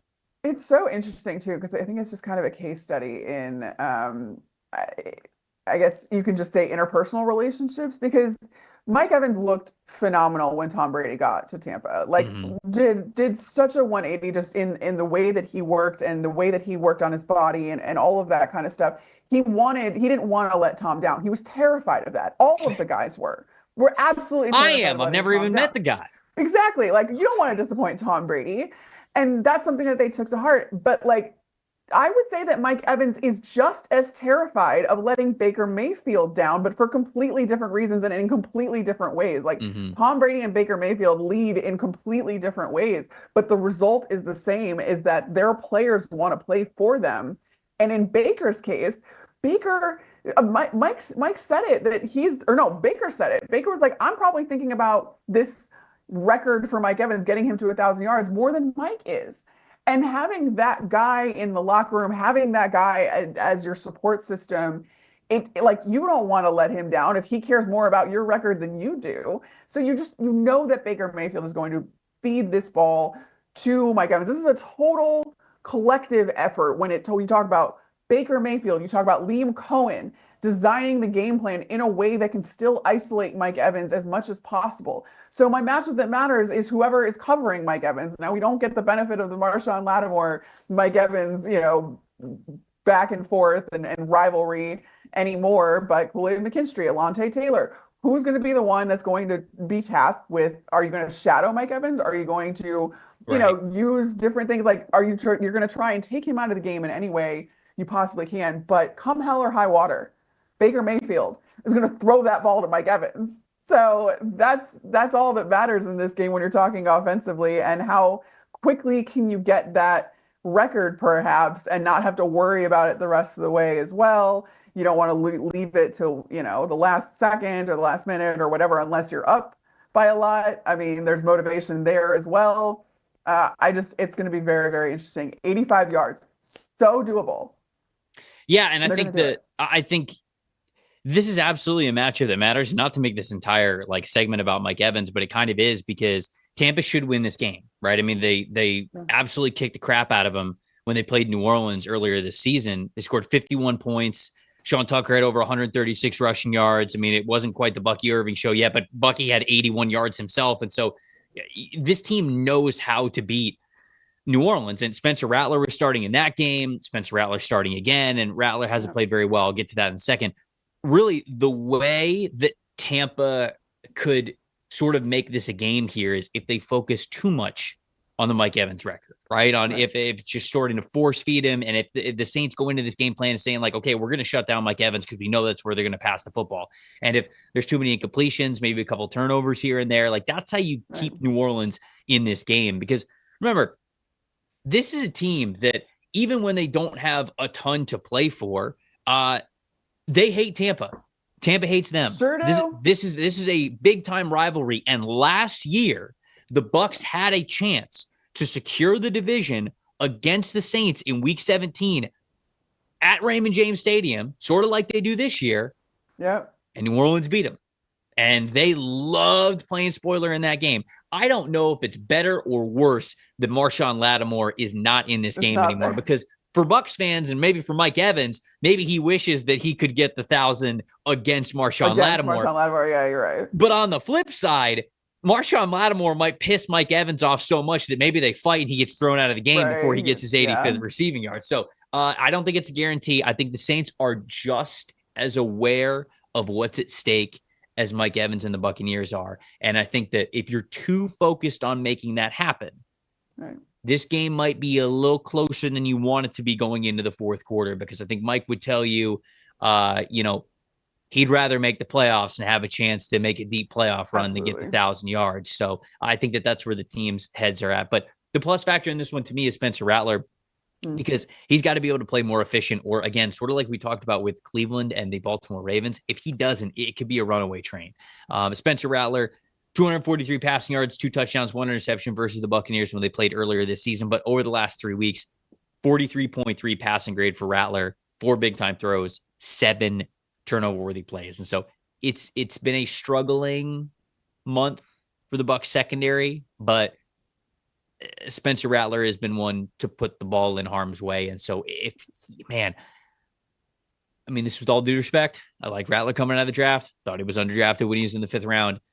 If he carves you up a little bit here, you got to be very worried about the Buccaneers going into the playoffs, because there's some really good passing offenses that they will have to face, whether it's in the wild card round, divisional round, wherever they are at. So if they don't really shore things up this week, I'd be worried about this team heading into the playoffs. For sure. And I think that honestly, the best of both worlds and the best case scenario for the Buccaneers is you don't worry about Mike Evans' record right away, and you just get up so high that then it doesn't matter anymore. And you're basically dealing with garbage time trying to get Mike Evans the record. You get him and whatever. But I like that you pointed out already how Sean Tucker did against the New Orleans Saints last go around, because there was a very interesting stat from NGS that I saw this week. Buccaneers recorded 10 explosive runs and 92 rushing yards over expectation against Carolina, both of which were their most in a game since at least 2018. Sean Tucker led the backfield with 136 rushing yards, 6 explosive runs on 14 carries, 10 of which resulted in a successful game. Yep. So this is a guy that I love Bucky. I adore Bucky. I am part of the Bucky Irving hive. I will buy anything that you're selling when it comes to Bucky Irving. However, Sean Tucker, he's a really fun back that they don't get to utilize that often now that it's become the Bucky Irving show. But this is a guy that did really well against the Saints last time around. He did really well against the Carolina Panthers, albeit most of it was when they were already up and just kind of beating up on Carolina. But I would love to see that again with the New Orleans Saints. And I would, again, love to see this game be put away early and go into the postseason without those concerns that you're talking about. Defensively, you're dealing with injuries, all that kind of stuff. I get it. But you proved against the Carolina Panthers last week that you can go out and you can dominate your division teams. You have every incentive to do so if you're the Buccaneers heading into the postseason. most importantly, it's what gets you into the postseason. Texans and the Titans, next game I'm talking about here. The Texans are traveling to Tennessee. The Texans have locked up the 4 seed, but it sounds like their starters will play in this game, and it's sort of to be determined how much they will play in this game. They have not played very well as of late. They've really struggled, and I think D'Amico Ryans is of the mindset of, if we were to just rest our starters and go into the playoffs the way that we have over the last couple of weeks, we will probably get bounced very early. So we need to refocus up. We need the starters to have another week where they're getting back out there and they're playing a lot better than they have over the last month. And so you could expect to see, I would say at a minimum, the Texans starters are playing the first half at a minimum, but I think it could very well be into the second half as well, because they'll probably want them to get some more practice running the first scripted series when you're coming out of the half and all that kinds of stuff. They're hoping it looks better by then. Anyways, my matchup that matters in this game, because I do think that this part matters for what the Texans are trying to achieve, is the Texans offensive line versus the Titans defensive line. The Titans defensive line has a good amount of talent. T'Vondre Sweat, Jeffrey Simmons, Harold Landry. Like, there's a bunch of guys on the defensive line who could play really, really well and be very disruptive. Specifically, it's those 2 guys in the middle, and Simmons and Sweat, which we've highlighted a couple of times throughout the last month, going up against an interior offensive line for the Texans that has really struggled, has really been their Achilles heel, and it's been something that's single-handedly derailed their offense, I would say, for the greater part of a month. They've moved Titus Howard from right tackle inside to now playing guard because they've needed to. But man, just overall, the interior offensive line over the last month for the Texans, 64.9 blocking grade, a 47.7 pass blocking grade that's 30th in the NFL. So it gets a little bit better when you add the fact that Titus Howard has been playing on the interior, but their interior offensive linemen in particular have really, really struggled. And if you have an interior offensive line that is bottom 3 in the NFL, you're just not going to last very long in the playoffs. And this Texans team has the ability to play so much better. I think we've waited for it throughout the second half of this season. You're running out of time now, and we really need to see something better from them this week. And I think D'Amico Ryans agrees with that. That's why we're seeing the starters in this game. Yeah, that was my same matchup that matters too. And I looked at kind of their numbers over the last month in particular: 20th in offensive grade overall, which and 20th in pass blocking grade. They have the 8th highest defeated run block percentage also. And and when not being able to have, for as good as their running backs are and can be, this offensive line has just been doing them no favors. And you can tell that CJ Stroud does not really trust his protection in front of him. You can tell that the offense in general doesn't really trust what the offensive line has been giving them for the majority of the season, especially as of late. So yeah, despite the fact that you've already locked in your seating, I'm totally with D'Amico Ryans when you talk about playing your starters for a significant portion of this game, because you need to see something better out of them. And you need to make sure that, like, you can't go into the playoffs with the taste in the mouth that they already have. It's not, I have less faith in the Texans this year, despite them winning their division outright and everything like that, than I did last year when they squeaked in and needed a collapse by the Jacksonville Jaguars to accomplish it. And that's not a good place to be. So I want some reassurances, some assurances that this is going to be a better team going into the playoffs. So yeah, play them, D'Amico. Joe Mixon's another player that I'm really looking at in this game, because there was a stretch where he had 4 games in a row of over 100-yard rushing. I think at one point that was 5 out of 6 weeks in the first half of the season. He has not really had that production. He's had a 100-yard game, at least one, maybe 2. Can't remember off the top of my head, but he's had at least 1 in the second half of the season. But specifically, last 3 weeks for Joe Mixon, 23 rushing yards, 57 rushing yards, 26 rushing yards. This team's got to be a lot more balanced in that, and it's hard to run the football when you struggle as much as the Texans do up front. And I think that is the first casualty, if you will, with a bad offensive line. People talk about the sacks given up and the pressure on CJ Stroud. Obviously, that is also an issue, but not being able to run the football really hurts this team, because Joe Mixon has played really well for them this year and was doing so in the first half of the year. So they've got to be able to get back on track there. But anything else on this one before we move on? Yeah, no, I mean, I'm with I'm with D'Amico Ryans and how I still think that, I mean, he's a great coach, and I really do think that they've got a lot of talent on this team, and we've been left wanting the whole season, and I want to see something better going into the postseason. Niners and the Cardinals, a NFC West divisional matchup. This one's in Arizona. Nothing on the line here. Teams aren't playing for anything. Both of them are eliminated.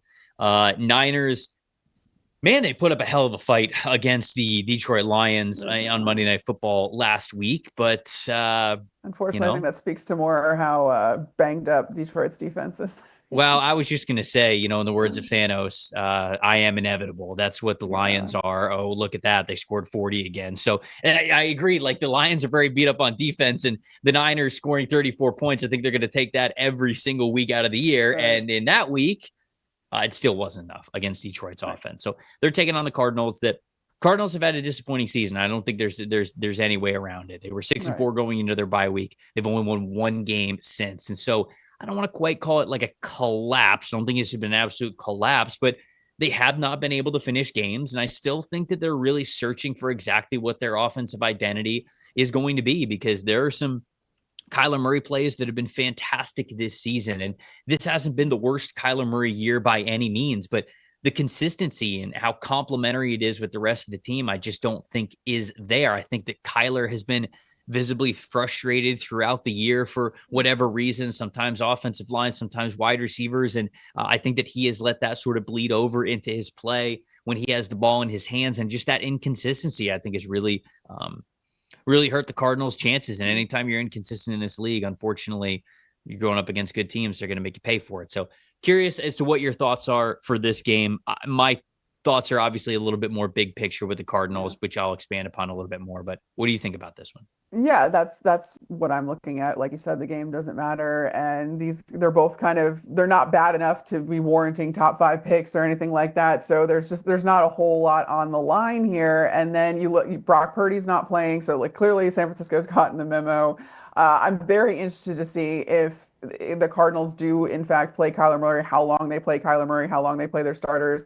It's just the injury risk and all of that kind of stuff. What do you do? It does look like San Francisco avoided a long-term thing with Brock Purdy, because I think after that Lions game, we heard that he was having some nerve issues, and that like you saw him kind of gripping his hand, and you're like, oh God, and it was stemming from his elbow. He said his whole arm felt like it was on fire, and you're like, you hear that again with Brock Purdy's issues on, his throwing elbow, all that kind of stuff. You're like, oh God, is this, he's trying to get paid, all this other stuff. The implications of this could be massive. It looks like that's not the case so far from what we've heard this week.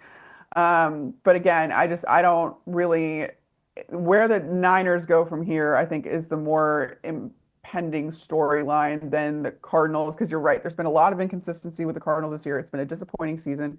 But you got some really good young talent on that roster, and you have to think that they're building towards something. And with another off season and adding to this roster, I think that they'll end up being okay, especially when the NFC West was such a toss-up for a majority of the season. Like, you're going to be able to compete in this division, but then you look at what the San Francisco 49ers did this season, and that's the bigger one where I'm like, there's a whole lot of question marks for me going forward for the Niners, just with the guys that they have to pay, who they have on the roster, what decisions they have to make, what you're going to do first and foremost with Brock Purdy, and how much you're going to pay him, assuming you're paying him, all that other stuff. Like, there are such huge implications. And for a season where this was supposed to be, the bounce back season again for the San Francisco 49ers, they were expected to be heavyweights in the NFC, and that just hasn't materialized at all this year. Who's to blame? What can you do to rectify it? What decisions are there coming down the pipe? That's the biggest thing to me with the Niners. Yeah, I think the injuries obviously go a lot into that. Brandon Ayuk goes down after you just paid him. You've got Christian McCaffrey, obviously. And obviously, like, that sucks. But I do think that this Niners team is going to look different next year. I do agree with you. And so it's sort of hard for me to have a bigger takeaway for the San Francisco 49ers.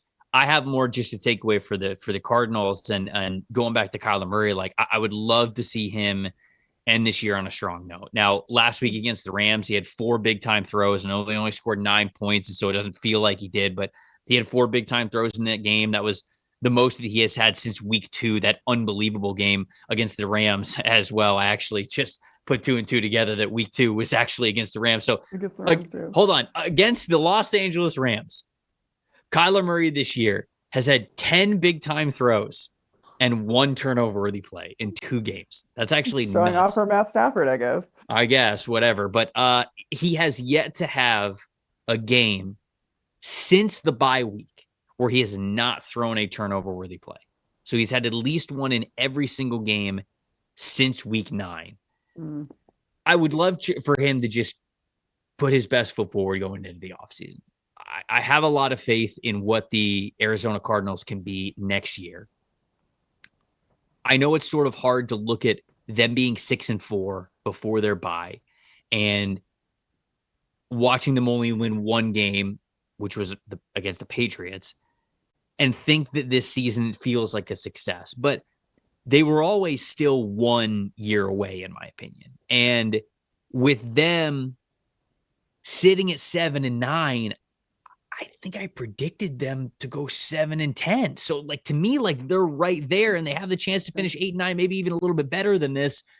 You have another offseason where you shore up the offensive line a little bit more. You invest some money and some draft picks into the defensive line specifically. And if Kyler can play a little bit more consistent, now you're talking about making some noise going into next season. So let's give yourself a little positive little momentum going into the offseason. Would love to see that for the Cardinals because I do think this could be a really fun team going into next year. Anything else before we move on from this one? No. All right. Chiefs Broncos. Woo! This one's going to be interesting. It is. I think the line's like 11 last time I checked, which was like 2 days ago. So I should probably look that up whenever you're giving me your storyline for this game. But the Chiefs not playing their starters, no reason to. They've clinched number 1 seed. So not only did they get to rest their starters, also they get an extra week to rest overall in general with that number 1 seed.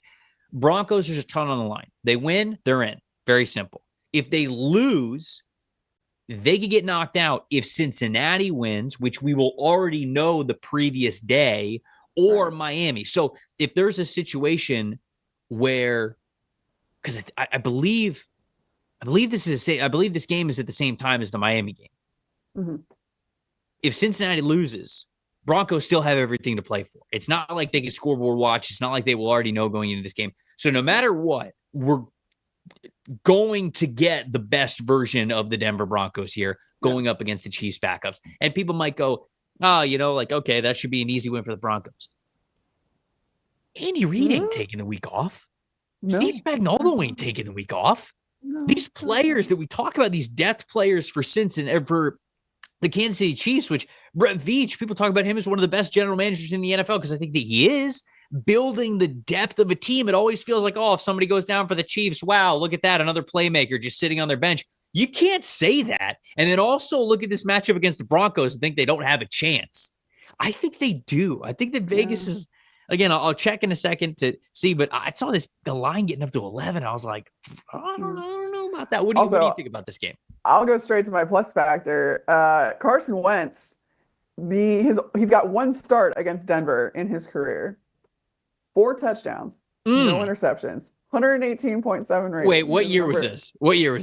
This was in 2017. Okay, all right. Now you're like the broadcast that are like, this college hasn't beat this college since 1979. Oh, glad those teams in the 80s really helped me with this contest. Thanks.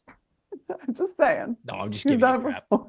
I know. 10.5. That's absolutely the line. The line's 10.5. I just looked at it.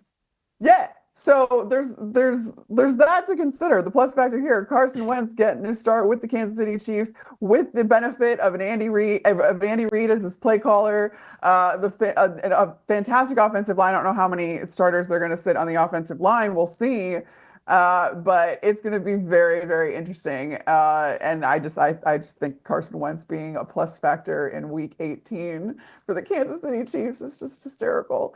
You see how much that, maybe he has learned from Patrick Mahomes or from that quarterback's room and those coaches and stuff like that. I don't know. But my matchup then that matters though is going to be than on the opposite side, Bo Nix.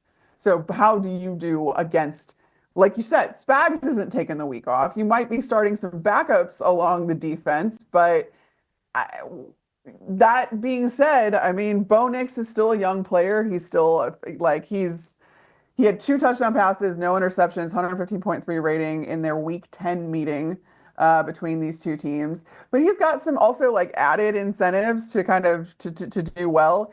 He has 2 or more touchdown passes in his last in 6 of his past 7, excuse me, and each of his past 3. And then each of his 5 starts versus the division, if you really want to kind of break this down on how Bo Nix has done within the AFC West. And he needs 2 touchdown passes to tie Baker Mayfield for the second most touchdown passes ever by a rookie behind only Justin Herbert. So there's like some fun little things that Bo Nix can do in this game on top of all of the incentives that the Broncos have in general, which is you win, you're in, and how much of a fire you have. You're already going to know, again, the result of the Bengals game. If the Bengals win, then you're really in trouble. You got to win this. So it's going to be really interesting. This is a pleasantly, despite the fact that Chiefs are resting your starters, this is not a game where you can just that doesn't have any implications, I should say. I'm actually very excited about this game. I really am. Yeah, that's what I'm trying to say. Again, yes. Probably also because I'm going to lay some cheese on the line because I think the 10.5 is too much against this coaching staff for the Chiefs. That's a good call. You didn't get betting advice from me. It's just something I heard. In classic preview fashion, the matchup that matters to me, where this thing could really get out of hand for Kansas City, is they're already having troubles along their offensive line with all of their projected starters out there, right? I mean, Joe Thuney has moved from left guard out to left tackle because they haven't had any better options, right? I don't know if any of those 3 guys on the interior are going to start in this game. Now, of course, there's sort of like a formula where, all right, can you actually rest everybody? Do you have enough bodies for that? Maybe they don't. Maybe some of the guys need to play. I'm not sure. But that offensive line for Kansas City, however reserved it is, going up against a defensive line for the Broncos that is really dang good. And over the last month, they're second in the NFL in pass rush grade.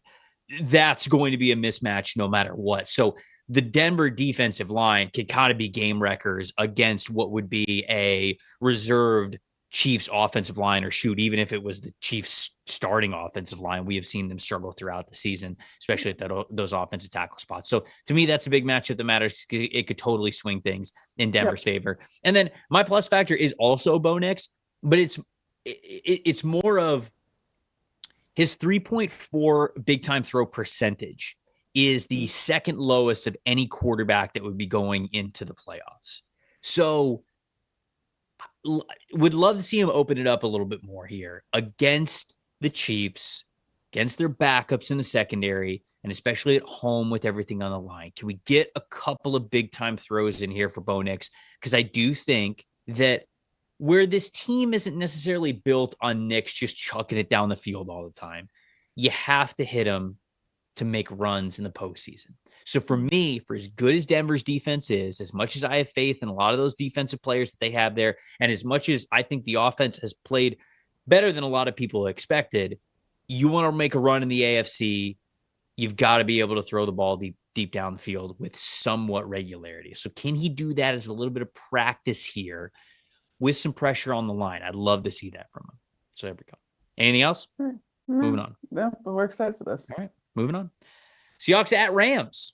Talked about this when we talked about the Bucs game, but the Rams could get the 3 seed if they win, but they're resting their starters and Jimmy G is starting at quarterback. If Tampa wins and they lose, then Tampa gets the 3 seed. So little interesting that they're not playing anybody with on the line, but perhaps this team has just been through enough injuries this year, especially to some key players along the offensive line. It was bad at the beginning parts of the season. Obviously, not having Puka Nacua for a big part of the season has gone into it. So maybe Sean McVay's just like, nope, not doing that again. Don't care. 3rd seed, 4th seed. Don't really care. Correct me if I'm wrong. Are they resting all of their starters? Probably not like all, because again, it goes into a little bit of a formula. Like you can't really rest everybody. So I think they'll play a handful of them, right?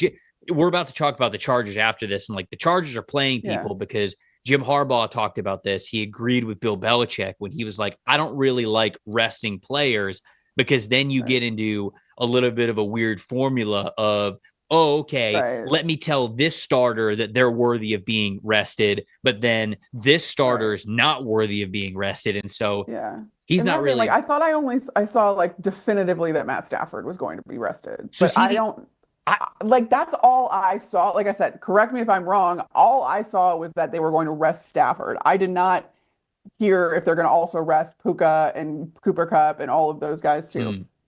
But again, I could be wrong. I don't know for sure. The last I saw was that it was just Matt Stafford, which again, veteran quarterback. I feel like everywhere I looked, the Rams were resting most of their starters. Okay.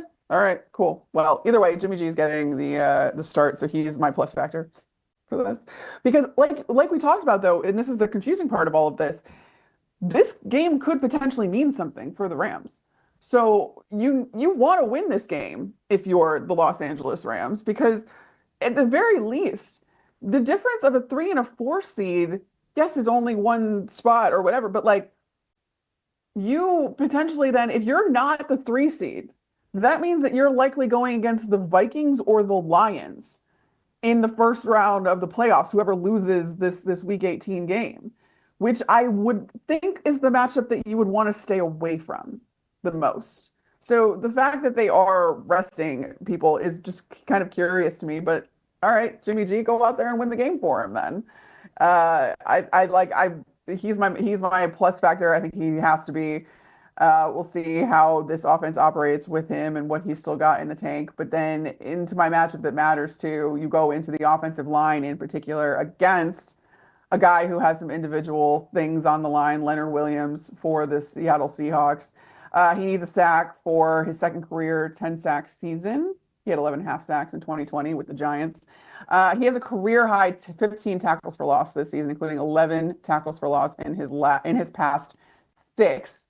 And he's one of 2 guys, him and Myles Garrett, with 2+ sacks and 3+ tackles for loss in 3 games in 2024. So he's got a lot of pride. He's got a lot of stuff to play for. I don't know if you're thinking defensive player of the year quite for Leonard Williams. I don't know, but like, he's got some stuff to play for. And I think that's the game record that you're looking at for the Seattle Seahawks, who have a great team regardless. But this is why this game is just kind of confusing to me, and I don't really know what to do with it, because the Rams would benefit from winning this game, and you have a talented team on the other side, a division team, by the way, on the other side that knows you pretty darn well, and has a big shot of winning this game too. And there's really nothing stopping the Seahawks from trying to win this game too, just out of pride. Right. It sounds like the veterans at least are going to take time, and like Kyren Williams. Okay. Kyren Williams and the veterans, I think, are probably going to take, if not the entire game, most of this game off. But it still makes for an interesting matchup with Seattle's offensive line, which has been one of the worst in the NFL. Remember, I was talking about the Houston Texans and how their interior offensive line was ranked 30th in the NFL over the last month. The Seattle Seahawks are dead last. It has been a major problem for them on the interior offensive line. And if the Rams are resting their veterans, okay, they got a lot of young defensive linemen who I think will play in this game. Like, I think Jared Verse probably plays in this game. Braden Fisk probably plays in this game. Byron Young probably plays in this game. Like, there's, Omar Speights probably plays in this game, right? These are rookies or younger players who, I don't want to say like veteran treatment, but McVay was very non-committal, I think, when he was talking about this, where he's like, oh, you want to go out and you want to compete every chance you get, but obviously you want to be able to manage things properly. That's why I think the veterans are going to rest. Cooper Kupp, Puka Nacua, Kyren Williams, Matthew Stafford. I think a lot of those guys are going to rest, but a lot of front 7 guys for the Rams are young. They're either rookies or second-year guys. So I think that they are going to play. And so that matchup of the Rams defensive line versus Seattle interior offensive line, I think that'll mean a lot towards this game, and then potentially getting the 3 seed. Plus factors, Jackson Smith-Njigba. You talked about some incentives for Leonard Williams. Jackson Smith-Njigba is 4 catches away from 100 catches on the year, which would be a pretty cool milestone for him to hit. He's already got over 1,100 yards, and he's just been one of the most productive slot receivers that we have in the NFL this season. So he is my plus factor there. All right. Chargers Raiders. Ooh. The Chargers, I think it's the same thing, right? Seeding, I think, for the Chargers. They could get to they need the Steelers to lose, So they but would they need could the get to the Steelers to 5 seed. lose. Yes, Okay. but they could get into So the they 5 seed. will know. They will know Yes. what they can and can't achieve based on the results on Saturday, because obviously the Ravens and the Steelers and the Bengals, they all play on Saturday, and the Chargers are tied to sort of what happens with the Pittsburgh Steelers. So they could be playing their starters. I mentioned in the last segment, Jim Harbaugh sort of reported that he agrees with the Bill Belichick school of thinking of like, I don't really like the resting starters thing. Because then you sort of have to choose. Like some of the regular starters have to be active on game day. Like that's just how it is. You don't have enough players to just field a completely different team. So then you're choosing, okay, which starters deserve rest, which starters don't. And that's a little bit of a weird dynamic. So feels like they're going to play the football game. They're going to go out and they got another chance to suit up in the regular season. And that's what they're going to do. The Raiders, winners of 2 straight, dropping from number 1 overall in the draft order, now picking number 8. Let me see this again. 8. Yeah. They win again. They could pick the top 10. No, they'll pick 10th. Okay. The lowest I think they could pick is Okay. 10th. But okay. 3-game win streak to end the season. Unbelievable. The matchup that matters to me, Chargers wide receivers, talking about a lot of them playing, if Vlad McConkey plays, if the whole receiving unit plays, going up against the Raiders corners, because Raiders corners have been bad. DeCamerion Richardson, Jack Jones, those guys have coverage grades in the 40s over the last 2 weeks. It's just not been a good stretch. Even in the 2 wins that the Raiders have, they've really struggled in coverage. And this is the passing game that feels like it's getting more confident, even better, more potent as the year goes on and as they get closer to the playoffs. So to me, attacking those corners, especially if Justin Herbert and the rest of those guys play, is the matchup that matters here in this one. Yeah, I went to the other side of things, and again, looking at what could spoil the Chargers from winning this, and it's Brock Bowers. Just how much of a bright spot he's been. He's got records on the line too, and he's just been an incredible player for the Raiders. Pretty much the only one on that offensive side of the ball. So against this Chargers front seven, how they decide to contend with Brock Bowers, because again, I mean, these are 2 division teams that you're going to have to see a lot of Brock Bowers if you're the Chargers. So better figure him out sooner rather than later. And he's really the only one that can spoil things, I think, for the Chargers offensively on the Raiders side. And I'll go straight into my plus factor then too. It's J.K. Dobbins, because I love J.K. Dobbins, and not just because I picked him to have kind of a comeback year in the beginning of the season. I thought that he'd have kind of a breakout. He did have some injury. He did come back last game, had, I believe, 83 all-purpose yards in his return, and you just want him to continue to kind of shake out the rust and stretch his legs a little bit before you get going here in the postseason. So J.K. Dobbins getting back into shape, I think, is something that you can really that the Chargers can really benefit from in this game against the Raiders, who have just not been very good against the run. I will stay on the running back train, and I'm going to go with Amir Abdullah, who over the last 2 weeks, with the Raiders winning, has played well. And I think having a complementary run game has been a big reason why this offense has looked better with Aiden O'Connell out there as well. 83.4 rushing grade for Amir Abdullah over the last 2 weeks. You love to see it after a long NFL career. You really do. 5.7 yards per carry average, 0.28 missed tackles forced per attempt, which that's sort of a PFF centric stat where it allows us to look at a running back's individual performance outside of their offensive line, where missed tackles forced, that could be behind the line of scrimmage, at the line of scrimmage, after the line of scrimmage. It just talks about how elusive you are and how much you are making guys miss in the open field, forcing those missed tackles. So a good number to shoot for, right around, if you have a 0.30 missed tackles forced per attempt average,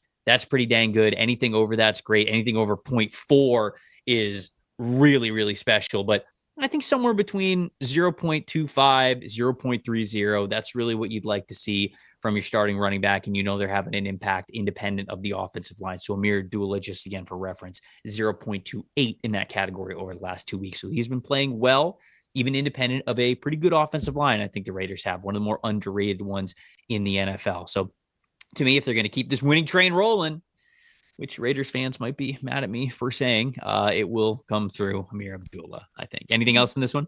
No. All right. Dolphins and Jets. Yeah. Dolphins have everything to play Still for, alive. right? Because even if the Bengals win against the Pittsburgh Steelers, if Miami wins, then they are the team that gets in if the Broncos lose, and they will be playing at the same time. So we know we are going to get Miami's best. We don't know quite yet if Tua Tagovailoa is going to be playing in this game, but Snoop Huntley put on quite the efficient show last week. So you got to have some faith that they'll be able to play well no matter what. They're playing against a Jets team that, well, they're just trying to get to the offseason as fast as they possibly can. So not sure what's going to happen in this game. There's some storylines, there's some accolades, but where do you want to start here with this one, Carmen? Yeah, I mean, that's the thing is the Dolphins are they're still in this, and it does look like Snoop Huntley, according to the Sun Sentinel, they said that his audition for the Dolphins' #2 job in 2025 continues Sunday. So it does look like it's trending towards the fact that Snoop Huntley will be the starting quarterback for the Miami Dolphins this week, when, like you said, they have everything to play for. They have to win this game if they want any hope of staying in the in the postseason. That being said, we talk about being left wanting. That's something that I feel like has been a common theme for the Miami Dolphins all season long. And so, like, you kind of question their viability even if they were to get into the postseason, even if Tua Tagovailoa comes back. They haven't lived up to the ceiling that was previously set for them, even at the start of the season. And a lot of that has had to do with, and it's gotten a little bit marginally better, I think, over the last month or so, but the running game being so absent for such a large part of this season to begin with was just baffling to me. And I don't really know why it happened, because he didn't really change the personnel. I mean, the answer is you did not invest enough in the offensive line, and that was just as much for Tua's sake as it was for the run game's sake. And you didn't see that this year with the Miami Dolphins. And so I'm real confused when it comes to that. And then, on the other side of this, the New York Jets, what is there to even say about the New York Jets at this point? I feel so badly for Jets fans. I really do. Because it just doesn't, nothing's working. Everything's going to be blown up. You have Aaron Rodgers now coming out talking about how this could be his last NFL game ever, and yada yada yada. It's such a mess there, and I don't see a light at the end of the tunnel for the New York Jets right now in this overhaul. I mean, it will all depend on who you end up getting in there, but when you have an organization that is so incredibly dysfunctional, that is going to prevent you from getting the best and brightest into those leadership positions, whether that's GM, whether that's head coach, who like what have you. You're going to have a real tough time luring any guys that have any sort of track record or experience in this league, anything like that. Any guys that know better are going to be very wary of that job. And so then you're left with kind of unproven talent. And do you trust ownership to be the one to evaluate those first-time head coaches or the first-time GMs or anything like that, and which we haven't seen them be able to do even when they brought in guys with track records? It hasn't exactly worked out. So I don't know, man. I don't know where you go here if you're the Jets. I do think that, I don't know, if this is Aaron Rodgers' last game, he's going to give it his all as much as he can, but how checked out is the rest of the Jets team is kind of the question mark here. Well, he's one touchdown away from 500, right? So yeah, he wants that. He wants that bad. He wants that bad, and I think that we sort of saw recently he wants it to go to Devontae Adams. At this point, I think that he'll probably say, I don't care who it goes to at this point, because I think, what did he say? Devontae was number 200, he was number 400, and he'd love for him to be number 500 as well. But I don't know if he has that choice necessarily anymore. I think that he will going into his going into his last game. I think that he'll take it no matter what. He'll throw it to anybody who's open for number 500, because I do think that this is Aaron Rodgers' last game in a Jet uniform. I think it's Devontae Adams' last game in a Jets uniform. Whether or not Rodgers plays again next year, I think sort of depends on the QB market, and the draft isn't very strong at QB this year. So I think there will be a lot of teams that are open to signing Aaron Rodgers. And if Aaron really wants to play, because he got paid a lot of money throughout his NFL career. So if he wants to be a super high profile, highly paid quarterback, I don't think it's going to happen. But if he just wants to play another year to say, I can't go out on my career like that, I think he'll have plenty of suitors and places that he could go to try to revive a last season for him before he ends up retiring. But I do think that this is his last game as a New York Jet. We'll see what it looks like for him. It's been dysfunctional up to this point over the last 2 years. Two matchups that matters for me. Jets wide receivers and Devontae Adams and Garrett Wilson going up against Jalen Ramsey and Storm Duck. Both of those guys have struggled as of late. You know, we highlighted Jalen Ramsey having a really good middle part and early part of the season, but over the last month, Ramsey's coverage grades have been in the 50s. Storm Duck, who's in for Kendall Fuller now, his coverage grade was in the 50s last week. So I think that's certainly a matchup to watch for. And then Miami's offensive line.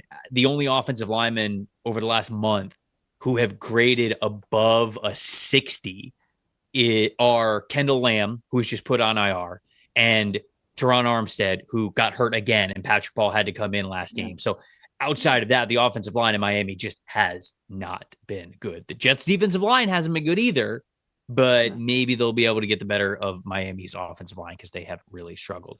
Last thing that I'll say is plus factors Tyreek Hill. Over the last 3 weeks, I think they've gotten him involved a little bit more. There have been a little bit more of explosive plays. It's looked a little bit closer to the Tyreek Hill of old that we saw over the last 2 years with Miami. Is that it? You got anything else for this one? Yeah. Well, I'm very interested to see how motivated Aaron Rodgers is outside of that one touchdown. I am as well. Last game, Lions and Vikings. And it's a doozy. Vikings traveling to the Detroit Lions. And in case you live under a rock and are getting Wi-Fi for the first time watching this show, one, we appreciate the priority and loyalty. Two, there is everything on the line in this game. The winner of this game gets the number one overall seed in the NFC. They get to host throughout the playoff journey, and they get a bye week next week. The loser is in the wild card round and will not host a playoff game and probably won't host a playoff game at all throughout the playoffs. And so the stakes could not be higher. No. Carmen, there's plenty to talk about in this game, but where does your mind go first? Throw a dart. That's where my mind goes first. More than even the stakes in this matchup in general, and I have a whole article on foxsports.com, shameless plug, about just how rare this game is otherwise. Like, you're talking about the highest combined win total of two teams ever. And the most since the Patriots and the Giants in the 2007 season, I believe. You've got the loss, whatever team loses will then set an NFL record for most wins by a 5, 6, or 7 seed in the NFL playoffs. There's so many of these kind of superlatives and things that you can go to with this game where both of these teams are going to make history regardless of the outcome. And so it's a wild matchup in every sense of the word. And I quite frankly have no idea where to go first. I mean, I think it has to have to do with the Detroit Lions defense and how banged up they are and how much is that going to matter, because you saw them give up that many yards, that many points to the San Francisco 49ers. Good news for the Detroit Lions. Linebacker Alex Anzalone returned to practice this week. I don't know if he's going to be available for this game against the Vikings, but this has been on the mind of both of these teams, more specifically the Lions, for the last 2 weeks, because that game against San Francisco did not mean anything, did not have any bearing on the stakes of this game. The Lions could have lost that game to the Niners, and it would not have mattered. It would have been the exact same situation for this Week 18 matchup. So that, to me, says that the Lions have been thinking about this game for 2 weeks versus just one, which the Vikings needed that win over the Packers to then compete with the Lions for the division, for the 1 seed, for all of that. So they had all that motivation against the Packers last week. It's so funny to me watching. I feel like there's a lot of discourse of should the Lions have played their starters against the Niners, and I never doubted it. And it wasn't just Dan Campbell being Dan Campbell.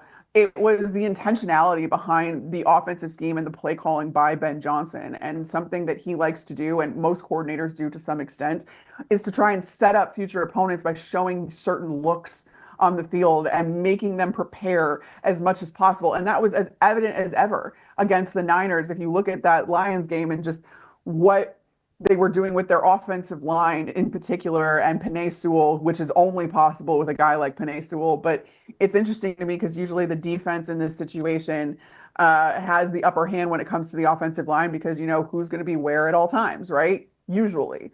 the Lions have now set something up with Penei Sewell where he was going to the left side of the formation and he was acting in different ways and he was lined up wide out and like that combined with all of this other stuff that they've done this season with him. If you see Penei Sewell out wide, that really doesn't give you any information as to what he's about to do because he's done pretty much everything out of that alignment. So just things like that, I think, is a way of ensuring or protecting against the fact that they don't know how many points their defense is going to give up, especially to Sam Darnold, who has comparable numbers to MVP candidates right now, to Kevin O'Connell, who's a phenomenal play caller. Also, the offensive talent that exists on that roster, they are capable of scoring points and half. So, excuse me, if you're going the Detroit Lions, you know you're in for a dogfight. And now that we say that it's going to be a shootout, of course, it's going to be some sort of defensive battle somehow.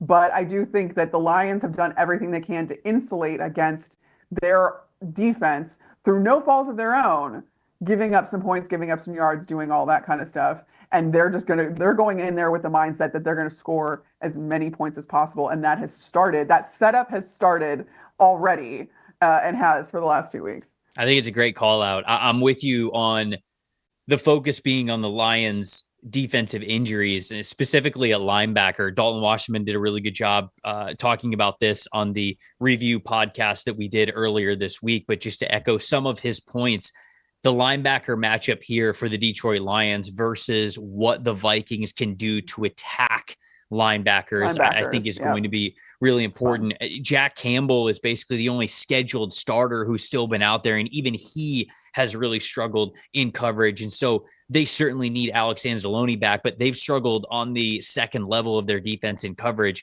really no matter who has been out there since a lot of these guys have started to go down. Jalen Reeves-Maybin was out there last week, and he struggled as well.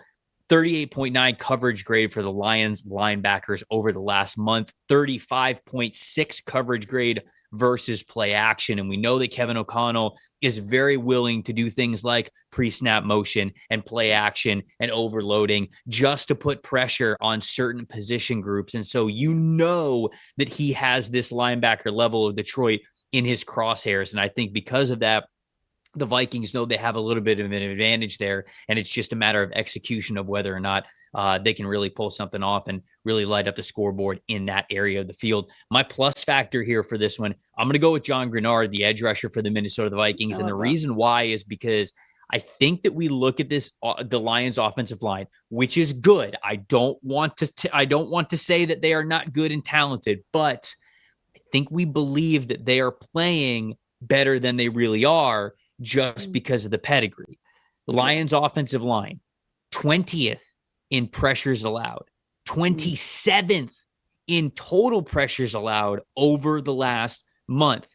Over the last month in that period of time, Penei Sewell, 13 pressures allowed, including 5 last week alone. Graham Glasnow, 14 pressures allowed over the last month. And so this is an area where the Lions offensive line is very talented, but they have not been as lights out of a unit over the last month as I think that we are just programmed to think that they are.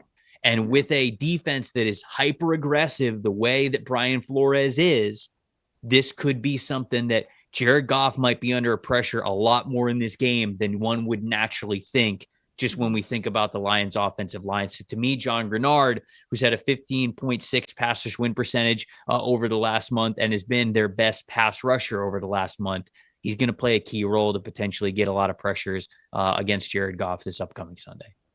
Yeah, it's really interesting too. And I think that's a great call out in this for multiple reasons. And I think that so the Lions are really good at self-scouting too. And I think they've gotten that memo because if you look at this last game again against the San Francisco 49ers, 10 snaps with 6 or more linemen on the field, offensive linemen on the field.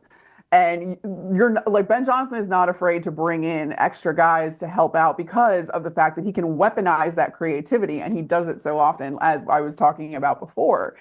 And when you have a guy like you have Jonathan Grenard on the Vikings, but I think even more importantly is a guy like Andrew Van Ginkel, because of the fact that he can line up all over the defensive front, over the defensive formation in general. And he's a guy that Brian Flores really likes to utilize as far as just kind of creating these exotic looks and do all that kind of stuff. And I think that part of the reason why Ben Johnson has manipulated so many different offensive line looks on tape the last few weeks, it's leading up to this, because then if you're Brian Flores, it gives you more that you have to prepare for. You can't exactly sell out on certain matchups because you don't know if you're actually going to get them. All of that kind of stuff, I think, plays into the chess match between these two teams, which is why it's so much fun. Like, forget the stakes. This is just a fun game in general because of the coordinators that are going against each other on both sides of the ball, quite honestly. And I cannot wait. I could talk about this game. I could have spent the whole 2 hours, Trev, talking about this game because it's so much fun. I can't wait to watch it. It's going to be a blast, as are so many other games. Week 18, there's always so much on the line, whether it's playoffs, NFL draft, short-term implications, long-term implications. It is one of the best weeks of the year. It really is. Hope you guys enjoy it. We previewed all 16 here. We appreciate everybody watching and listening, not just for this episode, but for every preview episode that we have had for the regular season. We'll be back. We'll be doing this for the playoffs as well, so we're not going anywhere. But if you guys don't have a PFF Plus subscription, now's a great time to get it as we go into Week 18, as we go into the playoffs. A lot of these statistics and grades that we have talked about here, you could see for yourself if you go over to PFF.com and get you that PFF Plus subscription. For Carmen Vitali, I'm Trevor Sikkema saying once again, thank you guys so much for watching. We will see you once again next week reviewing all of these games and all that implication. We'll see you guys then.